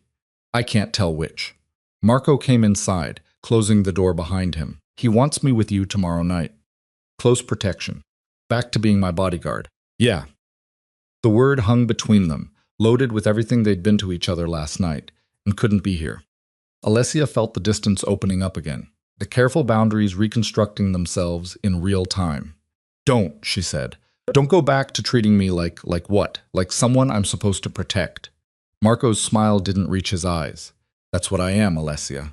What I've always been. Last night was real. Don't you dare call it a mistake. I wasn't going to, but it doesn't change the reality of our situation. He moved to her window, the same window she'd stood at so many times, dreaming of escape. Your father made something clear in our meeting. If I want any chance of actually building a life with you, I need to prove I can protect you in this world, not just from physical threats, but from the consequences of the choices we make. So, what does that mean? It means tomorrow night I'm your bodyguard, professional, distant, everything you hate. Marco turned to face her. It means we play the role your father needs us to play until Julian Russo shows his hand, and then what? Then we figure out what comes next together. Alessia wanted to argue, to rage against the idea of going backward after finally moving forward. But she could see the logic in it even if she hated it. One more performance, one more night of pretending to be something she wasn't. Okay, she said quietly. 3 days like you promised. 3 days he left, and Alessia returned to her window, watching the sun set over the grounds that had been her prison for 22 years. Tomorrow night, she'd walk into a room full of predators wearing a dress and a smile and pretend she wasn't terrified. And maybe if she was very lucky, she'd survive long enough to see what freedom actually looked like. The next day passed in a blur of preparation. Stylists appeared again, this time with a dress the color of midnight, elegant and dangerous in ways the white engagement dress hadn't been. Alessia let them work, her mind elsewhere, running through scenarios of what Julian Russo might have planned. By 7 p.m., she was ready. The dress fit like armor, her hair swept up to expose her neck, vulnerable and defiant at the same time. She'd refused the diamond necklace her father sent, wearing instead a simple silver chain that had belonged to her mother, the only piece of jewelry that felt like hers. Marco appeared at 7:15 wearing a tuxedo that made him look dangerous and untouchable. His expression was carefully blank professional, and it hurt to see him retreat behind those walls. "Ready?" he asked. "No. Good means you're thinking clearly." He offered his arm, the gesture formal and distant. "Stay close to me tonight. Don't go anywhere alone. Don't accept drinks from anyone. Don't." "I know the rules, Marco. I'm not talking about the rules. I'm talking about survival." His eyes met hers, and for just a moment she saw past the professional mask. "Julian Russo is going to make a move tonight. I can feel it. And when he does, I need you to trust me, no matter what happens. Can you do that?" Yes. They rode to the gala in silence, the city lights streaming past the tinted windows. Her father had taken a separate car with his senior security, leaving Alessia and Marco alone in the back of the sedan. She wanted to reach for his hand to feel something real before walking into whatever trap waited for them. But she kept her hands folded in her lap, and he kept his eyes on the road, and the distance between them felt like miles instead of inches. The gala was being held at the Imperial Hotel, the same hotel where Julian Russo conducted most of his legitimate business. The irony wasn't lost on anyone. The building glittered with light and expensive cars, valets and white gloves opening doors for guests who collectively represented billions in wealth and violence. Alessia stepped out of the car into camera flashes and whispered speculation. She heard the words even through the noise. Runaway bride, bodyguard scandal, Moretti family collapse. Every rumor Julian had carefully planted blooming in the darkness like poison flowers. Marco's hand found the small of her back, professional contact that somehow felt more intimate than anything they'd shared in the cabin. "Head up. You're Alessia Moretti. Act like it." She lifted her chin and walked into the lion's den like she owned it. The ballroom was stunning in the way expensive things always were. Crystal chandeliers, imported marble, champagne that cost more per glass than most people made in a week. Guests mingled in evening wear that collectively represented more wealth than some count's GDP. All of them pretending they weren't predators circling each other. Her father stood near the center of the room, surrounded by his inner circle, projecting strength and control. He caught her eye across the crowd and gave the smallest nod. Vincent DeLuca appeared at her elbow, smiling like the past 2 days hadn't happened. "Alessia, you look beautiful." "Vincent, I'm glad you're safe." "I was worried." He offered his arm, the gesture possessive. "Shall we?" She felt Marco tense behind her, but she took Vincent's arm because that's what the performance required. Let him lead her through the crowd, accepting congratulations on their engagement, like she hadn't spent last night in another man's bed. They were halfway across the room when the lights went out. Not a flicker, not a power outage, a deliberate controlled blackout that plunged the ballroom into absolute darkness. Alessia heard gasps, movement, the sound of security mobilizing. Then Julian Russo's voice came through speakers she hadn't noticed. "Good evening, everyone. Thank you for coming to what I'm sure will be a memorable evening." The lights came back on, revealing Julian on the stage at the front of the ballroom. Behind him, projected on a massive screen, were photographs, dozens of them. Luca Moretti meeting with people he shouldn't. Financial transactions that looked like money laundering.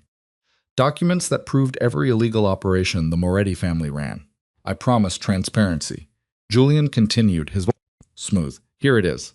Your beloved Luca Moretti, exposed for exactly what he is, a criminal who's been hiding behind charity galas and legitimate businesses while running one of the largest illegal operations in the city." The room erupted in chaos. Guests shouting, security moving, cameras flashing as reporters who'd somehow gotten in captured every moment. Alessia felt Vincent's arm drop from hers as he stepped away, his expression carefully neutral. Not surprised, she realized he'd known this was coming. "Marco," she said quietly. He was already moving, pulling her toward the exit. But Julian's people had blocked the doors, armed and ready. Not so fast. Julian descended from the stage, his smile sharp. "We're not done yet. In fact, the real entertainment is just beginning." He gestured, and two more figures were brought onto the stage. Alessia's blood ran cold when she recognized them, two of her father's senior people, bound and bleeding. "These gentlemen have been very helpful," Julian said conversationally, "pring information, confirming details, helping me build this lovely presentation." He turned to Luca, who stood frozen in the center of the chaos. "Did you really think loyalty bought with fear and money would last forever?" "Let them go," Luca said, his voice cutting through the noise. "This is between you and me." "Is it?" Julian's expression hardened. "Because it seems like it's between me and an entire system that needs to burn down. You represent that system, Luca. You and everyone like you. Trading power and control like it's currency. Treating people like assets to be bought and sold." His eyes landed on Alessia. "Like your daughter, for instance. How many times did you trade her future for your own gain?" Every eye in the room turned to her. Alessia felt the weight of their attention like physical pressure. Felt the narrative Julian was building. The innocent victim of her father's empire, proof of his corruption. "Leave her out of this," Luca said, his voice deadly quiet. "Why? She's the perfect example. The untouchable princess, locked in her tower, forced into an engagement she didn't want." Julian moved closer to the edge of the stage. "Tell them, Alessia. Tell everyone here the truth about your engagement to Vincent de Luca. Tell them it was arranged without your consent." The room waited. Alessia felt Marco's presence behind her, solid and steady, and made her choice. "You're right," she said, her voice carrying across the silent ballroom. "My father arranged my engagement without asking me. He's controlled my life since I was born, made decisions for me, treated me like property instead of a person." Julian's smile widened. Luca's expression went carefully blank. "But you know what else is true?" Alessia continued, taking a step forward. "You did the exact same thing. Used me as a weapon against my father, manipulated me into your club, documented everything, built your little presentation using me as bait." She looked directly at Julian. "You talk about burning down corrupt systems, but you're just trying to replace one cage with another." The smile faltered. "That's not. Yes, it is. You want my father's empire. You want his power, his control, his position. You don't care about freedom or justice or any of the noble things you're pretending to represent." Alessia's voice strengthened. "You care about winning, and you're willing to sacrifice anyone, including me, to do it." The room was absolutely silent. Then someone started clapping. Elena stepped forward from the crowd, her expression approving. "Well said." She pulled out her phone, tapping something, and entirely correct. The screens behind Julian changed, his carefully curated presentation replaced by new images. Julian Russo meeting with known criminals, financial records showing his own illegal operations, evidence that his entire empire was built on the same foundation he was condemning Luca for. "What is this?" Julian demanded. "This is what happens when you underestimate people," Elena said calmly. "You thought Luca was the only one playing chess. You thought if you exposed him, everyone would just fall in line behind your leadership." She shook her head. "But you forgot something important. We don't follow Luca Moretti because he's perfect or clean or noble. We follow him because he's smart enough to see 3 moves ahead." More images appeared. Evidence of Julian's coalition members being arrested, assets being seized, his entire organization being systematically dismantled in real time. "While you were busy setting up your little presentation," Luca said, finally moving forward, "I was busy destroying your empire. Every warehouse, every front company, every person you thought was loyal, gone. You have nothing left, Julian, except this moment, and it's not going to end the way you planned." Security moved in. Not Julian's people, but law enforcement, federal agents, people who'd been hiding in the crowd, waiting for this exact moment. They converged on Julian and his armed guards with professional efficiency. Julian's expression shifted from confident to desperate in seconds. "This isn't over." "Yes, it is." Luca's voice was final. "Take him." They dragged Julian and his people out through the same exits they'd been blocking, and the room erupted in chaos again. This time with people scrambling to distance themselves from the scandal, reporters shouting questions, security trying to restore order. Alessia stood in the center of it all, her heart pounding, trying to process what had just happened. Her father had known, had planned this, had used her again as part of some larger strategy. "Come on," Marco's voice in her ear, his hand on her arm. "Let's get out of here." She let him pull her toward a side exit away from the cameras and the chaos and the wreckage of Julian Russo's empire. They made it to a service hallway before she finally stopped, her legs giving out. Marco caught her before she hit the floor. "I've got you. He used me again. My father. He knew what Julian was planning and he used me as bait." "No, you knew. I suspected." Marco helped her to a bench against the wall. "That meeting yesterday, he told me just enough to make me think he was being honest about the 3 days, but he left out the part where he'd already set up Julian's takedown." Alessia's laugh came out broken. "So nothing's changed. I'm still just a piece on his chessboard." "Maybe. But you also just told a room full of the most powerful people in the city exactly what you thought of both of them. That wasn't playing a role. That was you. And what did it accomplish? Julian's going to prison. My father still controls everything. And I'm still," her voice cracked, "I'm still trapped. For 3 more days. Then we see if he keeps his word." "You really think he will?" Before Marco could answer, Luca appeared at the end of the hallway. "Alessia, we need to talk." "I don't want to talk to you." "That's fair. But you're going to anyway." Her father moved closer, and for the first time since she'd known him, he looked tired. "What you said in there, you were right. I've treated you like an asset, made decisions for you, used you to strengthen my position. I know, and I'm not going to apologize for it because in our world, that's what survival looks like." But he paused, and she saw something that might have been regret flicker across his features. "I can give you something different if you want it." "What does that mean?" Luca pulled out an envelope, handing it to her. "Open it." Inside were documents, legal papers, transfers of ownership, bank account information. It took her a moment to understand what she was looking at. "This is yours. Everything you need to be independent. Money, resources, property in 3 different countries." Her father's expression was unreadable. "Enough to disappear if you want to. Enough to build whatever life you choose." Alessia stared at the papers, her hand shaking. "Why?" "Because you're my daughter. And because I finally realized that keeping you safe meant giving you the tools to save yourself." Luca looked at Marco. "Both of you. If you want to leave, leave. I won't stop you. Won't come after you. Won't interfere. And my engagement to Vincent ended. I'll handle it."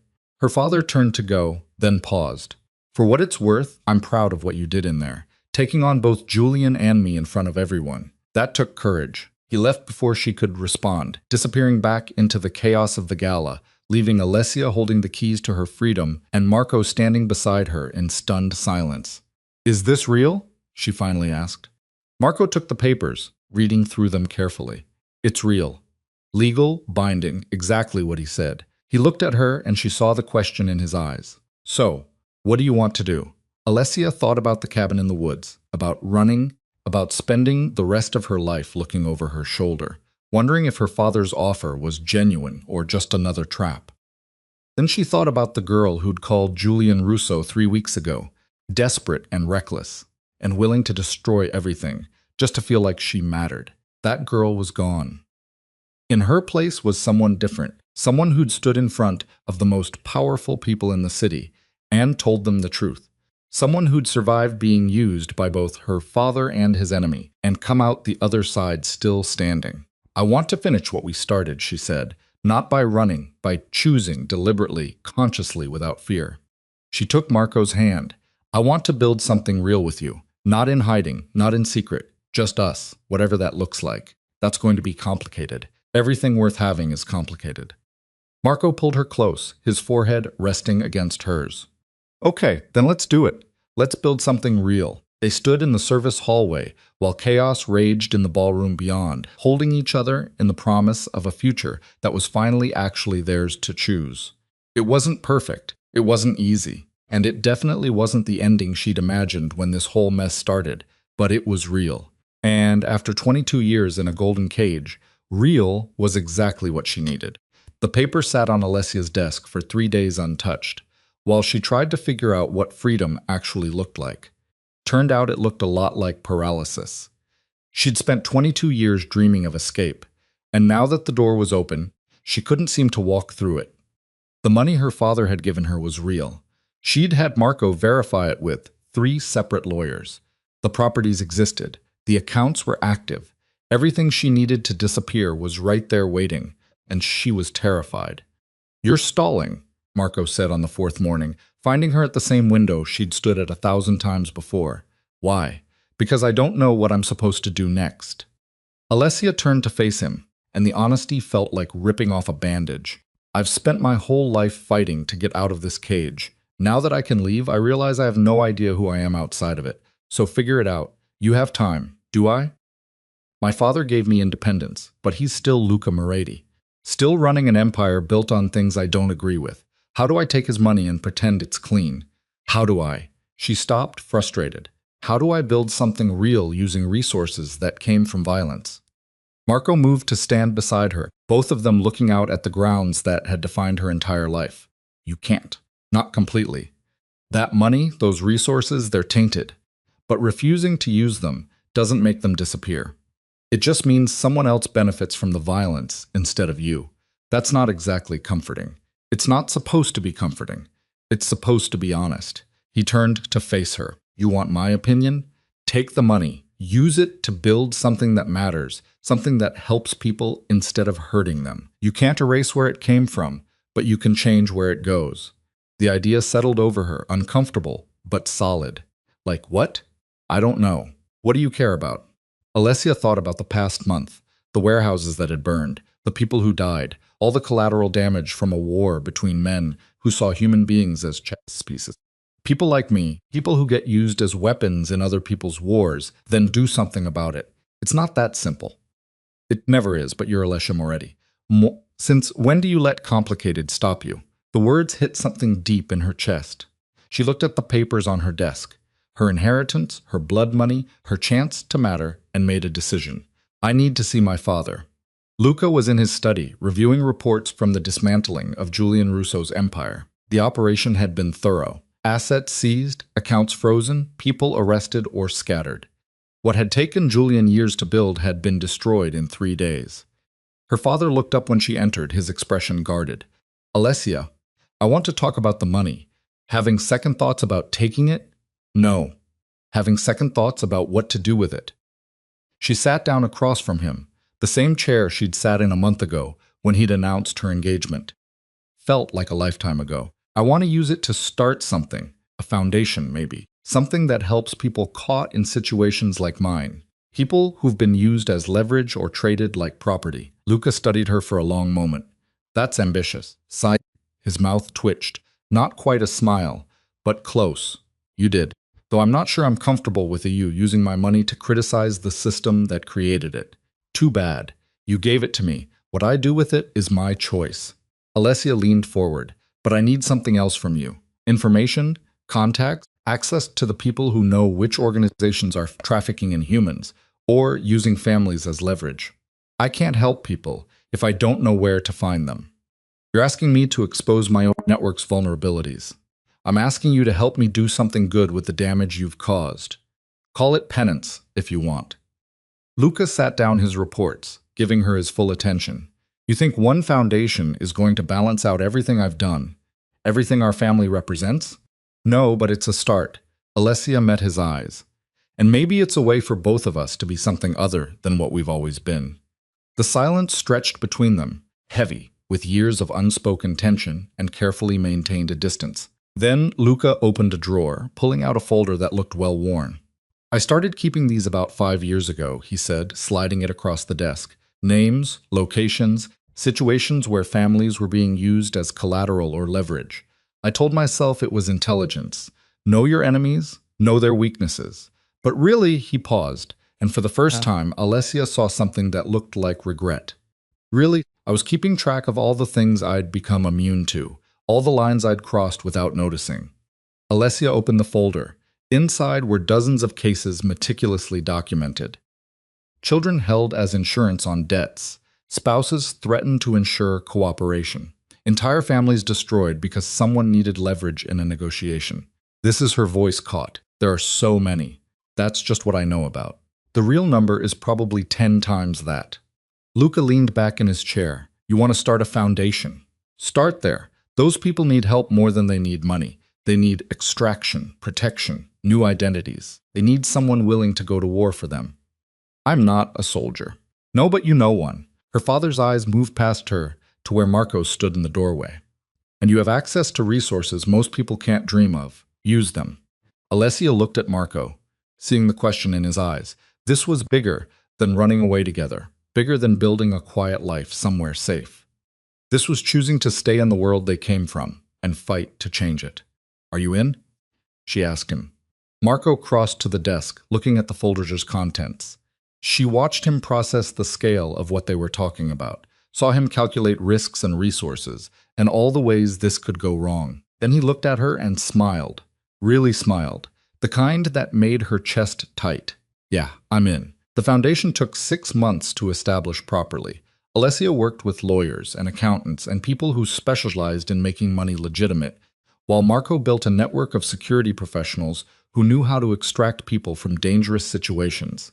They called it the Moretti Initiative, which made her father laugh when he heard it. Using my name for something noble, the irony. Consider it rebranding, Alessia had replied. Their first case came through Elena, who'd stayed on with Luca, but started feeding information to Alessia on the side. A woman and her daughter being held by a loan shark who'd tanked the count's passport and threatened to kill them if the husband didn't cooperate with a smuggling operation. The husband came to me, Elena explained, sitting in what had become Alessia's office, a renovated wing of the estate that her father had surprisingly offered without argument. He's desperate, willing to do anything. I thought you might have options. He doesn't. Where are they being held? Elena provided an address. Marco took one look at it and started making calls. The extraction took 12 hours of planning and 3 minutes of execution. Marco's team went in at dawn, professional and efficient. And by the time the loan shark realized what was happening, the woman and her daughter were in a safe house 2 states away, with new documentation being processed. The husband wept when they reunited him with his family. I don't know how to thank you. Thank me by not telling anyone how you got out, Alessia said. The more people who know we exist, the harder our job becomes.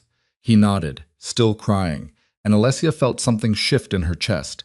This was real. This mattered. This was freedom. That meant something beyond just her own escape. They did 5 more extractions over the next month, then 10, then 20.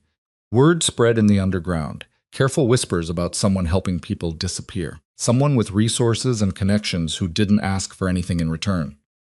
We're getting a reputation, Marco said one night, reviewing their case files. They'd fallen into a routine, working together during the day, falling into bed together at night, building something that was theirs in ways that had nothing to do with her father's empire. Good or bad? Depends who you ask.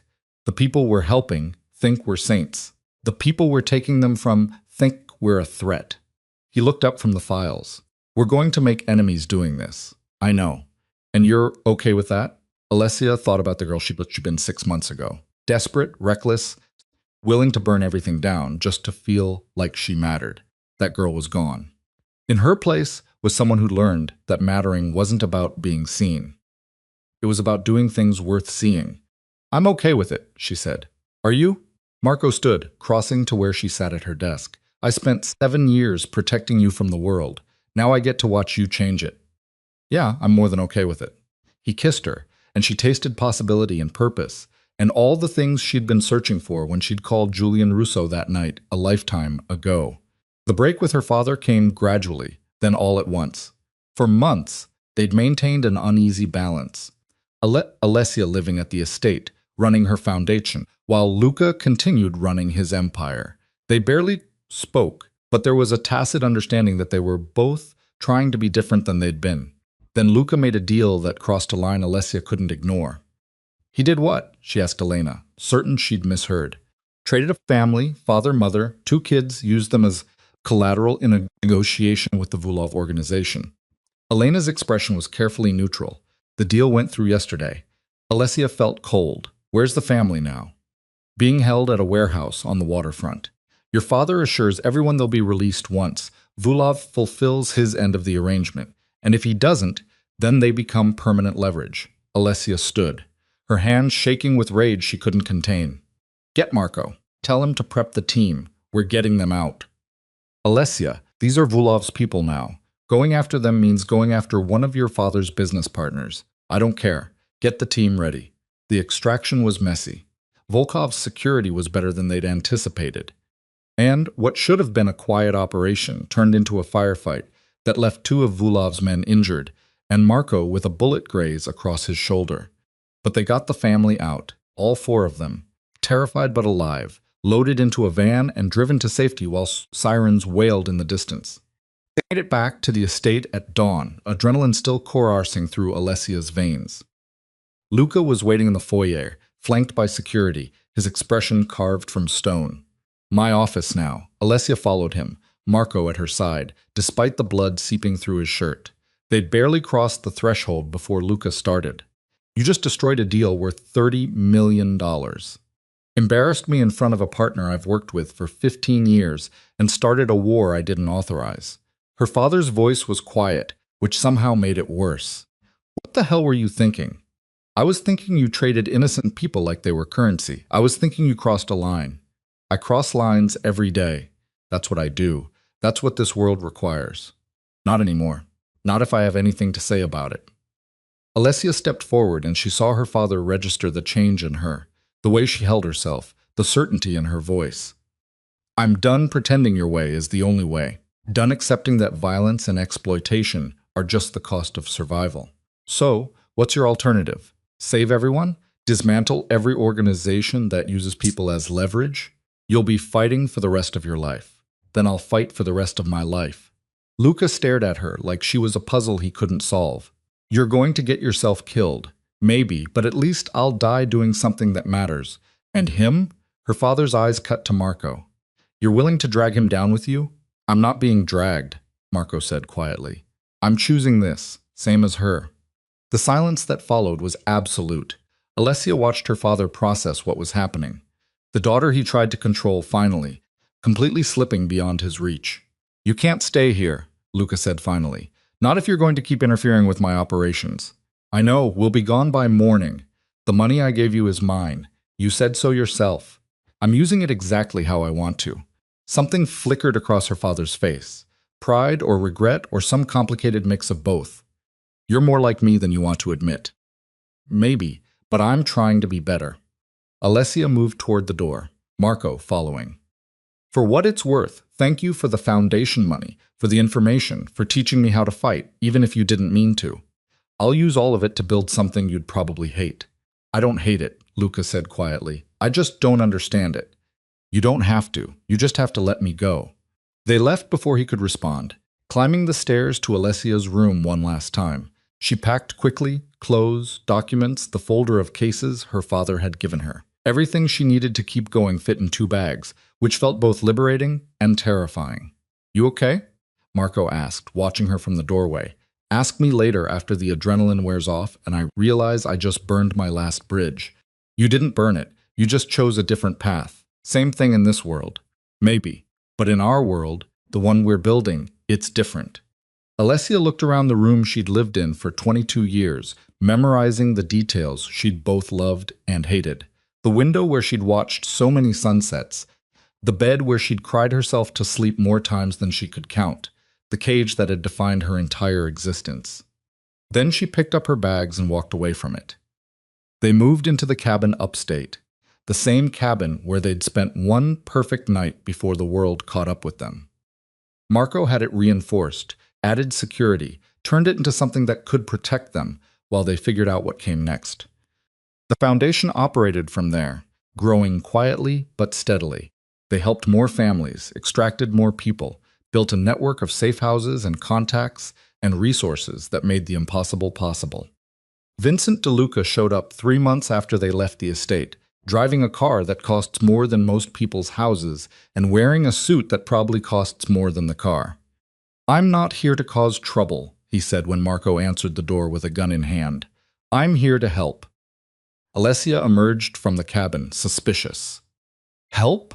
How? Your father and I dissolved our engagement arrangement. Mutual agreement. He needed to project strength after your departure.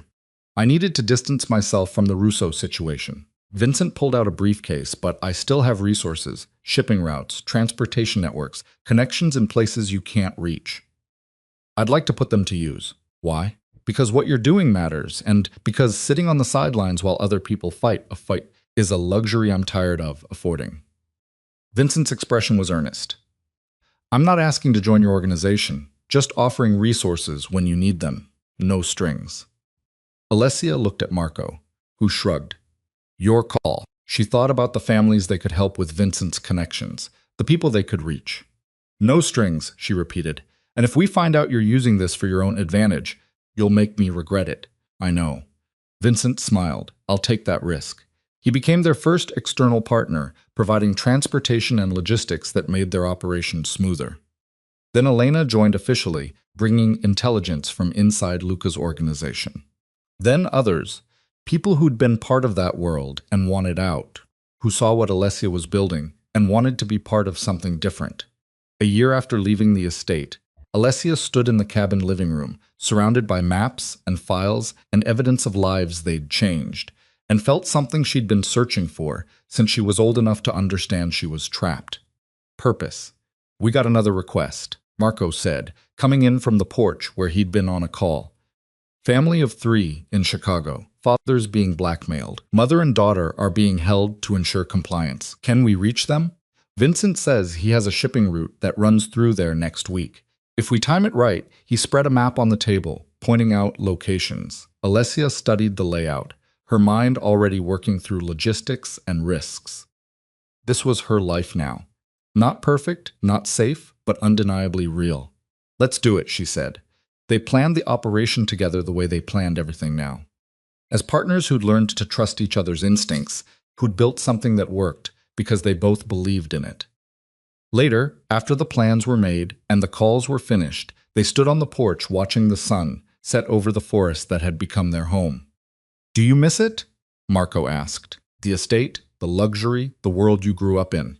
Alessia thought about marble floors and crystal chandeliers and expensive things that had never made her happy.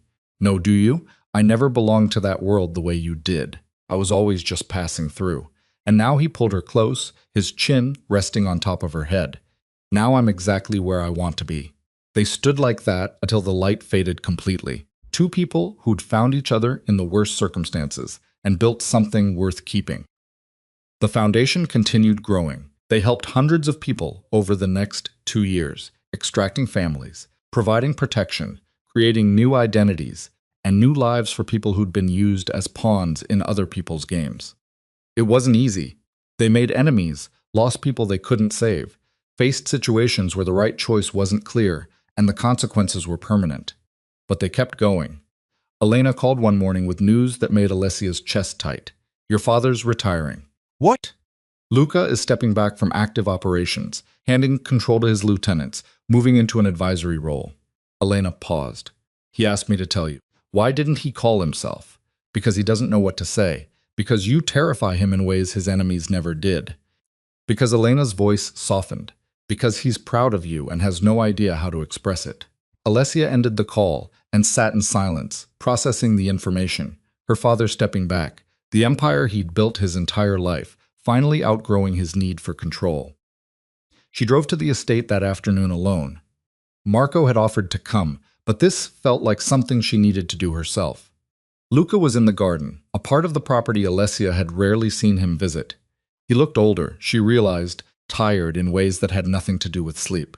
Elena told you, he said without turning around. She did. I suppose you came to gloat. The man who controlled everything finally letting go. No, I came because Alessia stopped, searching for words that felt true. I came because I wanted to say thank you. That made him turn for what? For teaching me how to fight, for giving me the resources to do something with that knowledge. For she took a breath, for being exactly what you were, so I could learn to be something different. Luca studied her face like he was seeing her for the first time. You've changed. So have you. Maybe. Or maybe I'm just too old to keep pretending I'm immortal. He gestured to the bench beside him. Sit. Tell me about your work.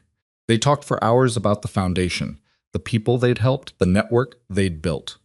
Luca asked questions that proved he'd been following her progress, offered insights that proved he understood the world she was navigating better than anyone. You're making a difference, he said finally. A real one, more than I ever did. You made a difference, too. Just not the kind you're proud of. No, but you took what I built and turned it into something worth being proud of. That counts for something. The sun was setting by the time Alessia stood to leave. Luca walked her to her car, moving slower than she remembered. Come back sometime, he said. Bring Marco. I'd like to. He paused, and she saw him struggle with words that didn't come naturally. I'd like to know my daughter, the real one, not the asset I tried to create. I'd like that too. She drove back to the cabin as darkness fell and found Marco on the porch waiting for her. How was it? He asked. Complicated. Good. Strange. She leaned into him, feeling the solidness of his presence. He wants to get to know me. The real me. What did you say? That I'd try. That we'd see. Alessia looked up at the stars beginning to emerge overhead. I spent so long fighting to get away from him that I never considered what it might look like to have an actual relationship. One that's not built on control or fear or obligation. Could be interesting. Could be a disaster. Those aren't mutually exclusive. She laughed, and it felt good, natural, like something she'd finally learned to do without weight attached. 3 years after leaving the estate, Alessia stood in front of a room full of people who'd survived situations like hers. People who'd been used as leverage, traded as currency, trapped in cages that looked different but felt the same. I'm not going to stand here and tell you it gets easier, she said. Because it doesn't. The trauma doesn't disappear. The memories don't fade. The fear that it could happen again, that doesn't go away. She saw recognition in their faces, understanding in their eyes. But what does happen, she continued, is you learn to carry it differently. You learn that survival isn't the same as living. That freedom isn't just about escaping the cage. It's about building something that matters with the space you've claimed. She talked about the foundation, about the work they were doing, about the ways people could help or be helped. And afterward, people came up to her with stories that broke her heart and put it back together in the same breath. A woman who'd been held for 5 years by her husband's business partners, now working to help others escape similar situations. A man who'd lost his family to violence, but found purpose in protecting others from the same fate. A teenager who'd been trafficked across 3 states and now helped identify and shut down trafficking routes. These were her people, not because they shared blood or history or geography, but because they understood what it meant to fight for something that mattered. No? Marco found her afterward exhausted but satisfied. Good speech. You wrote half of it. I wrote the structure. You gave it soul. He pulled her close, and she felt the familiar comfort of his presence. Vincent called. He has a lead on a situation in Baltimore. Family of 4. Father's being blackmailed by Tell Me on the way home.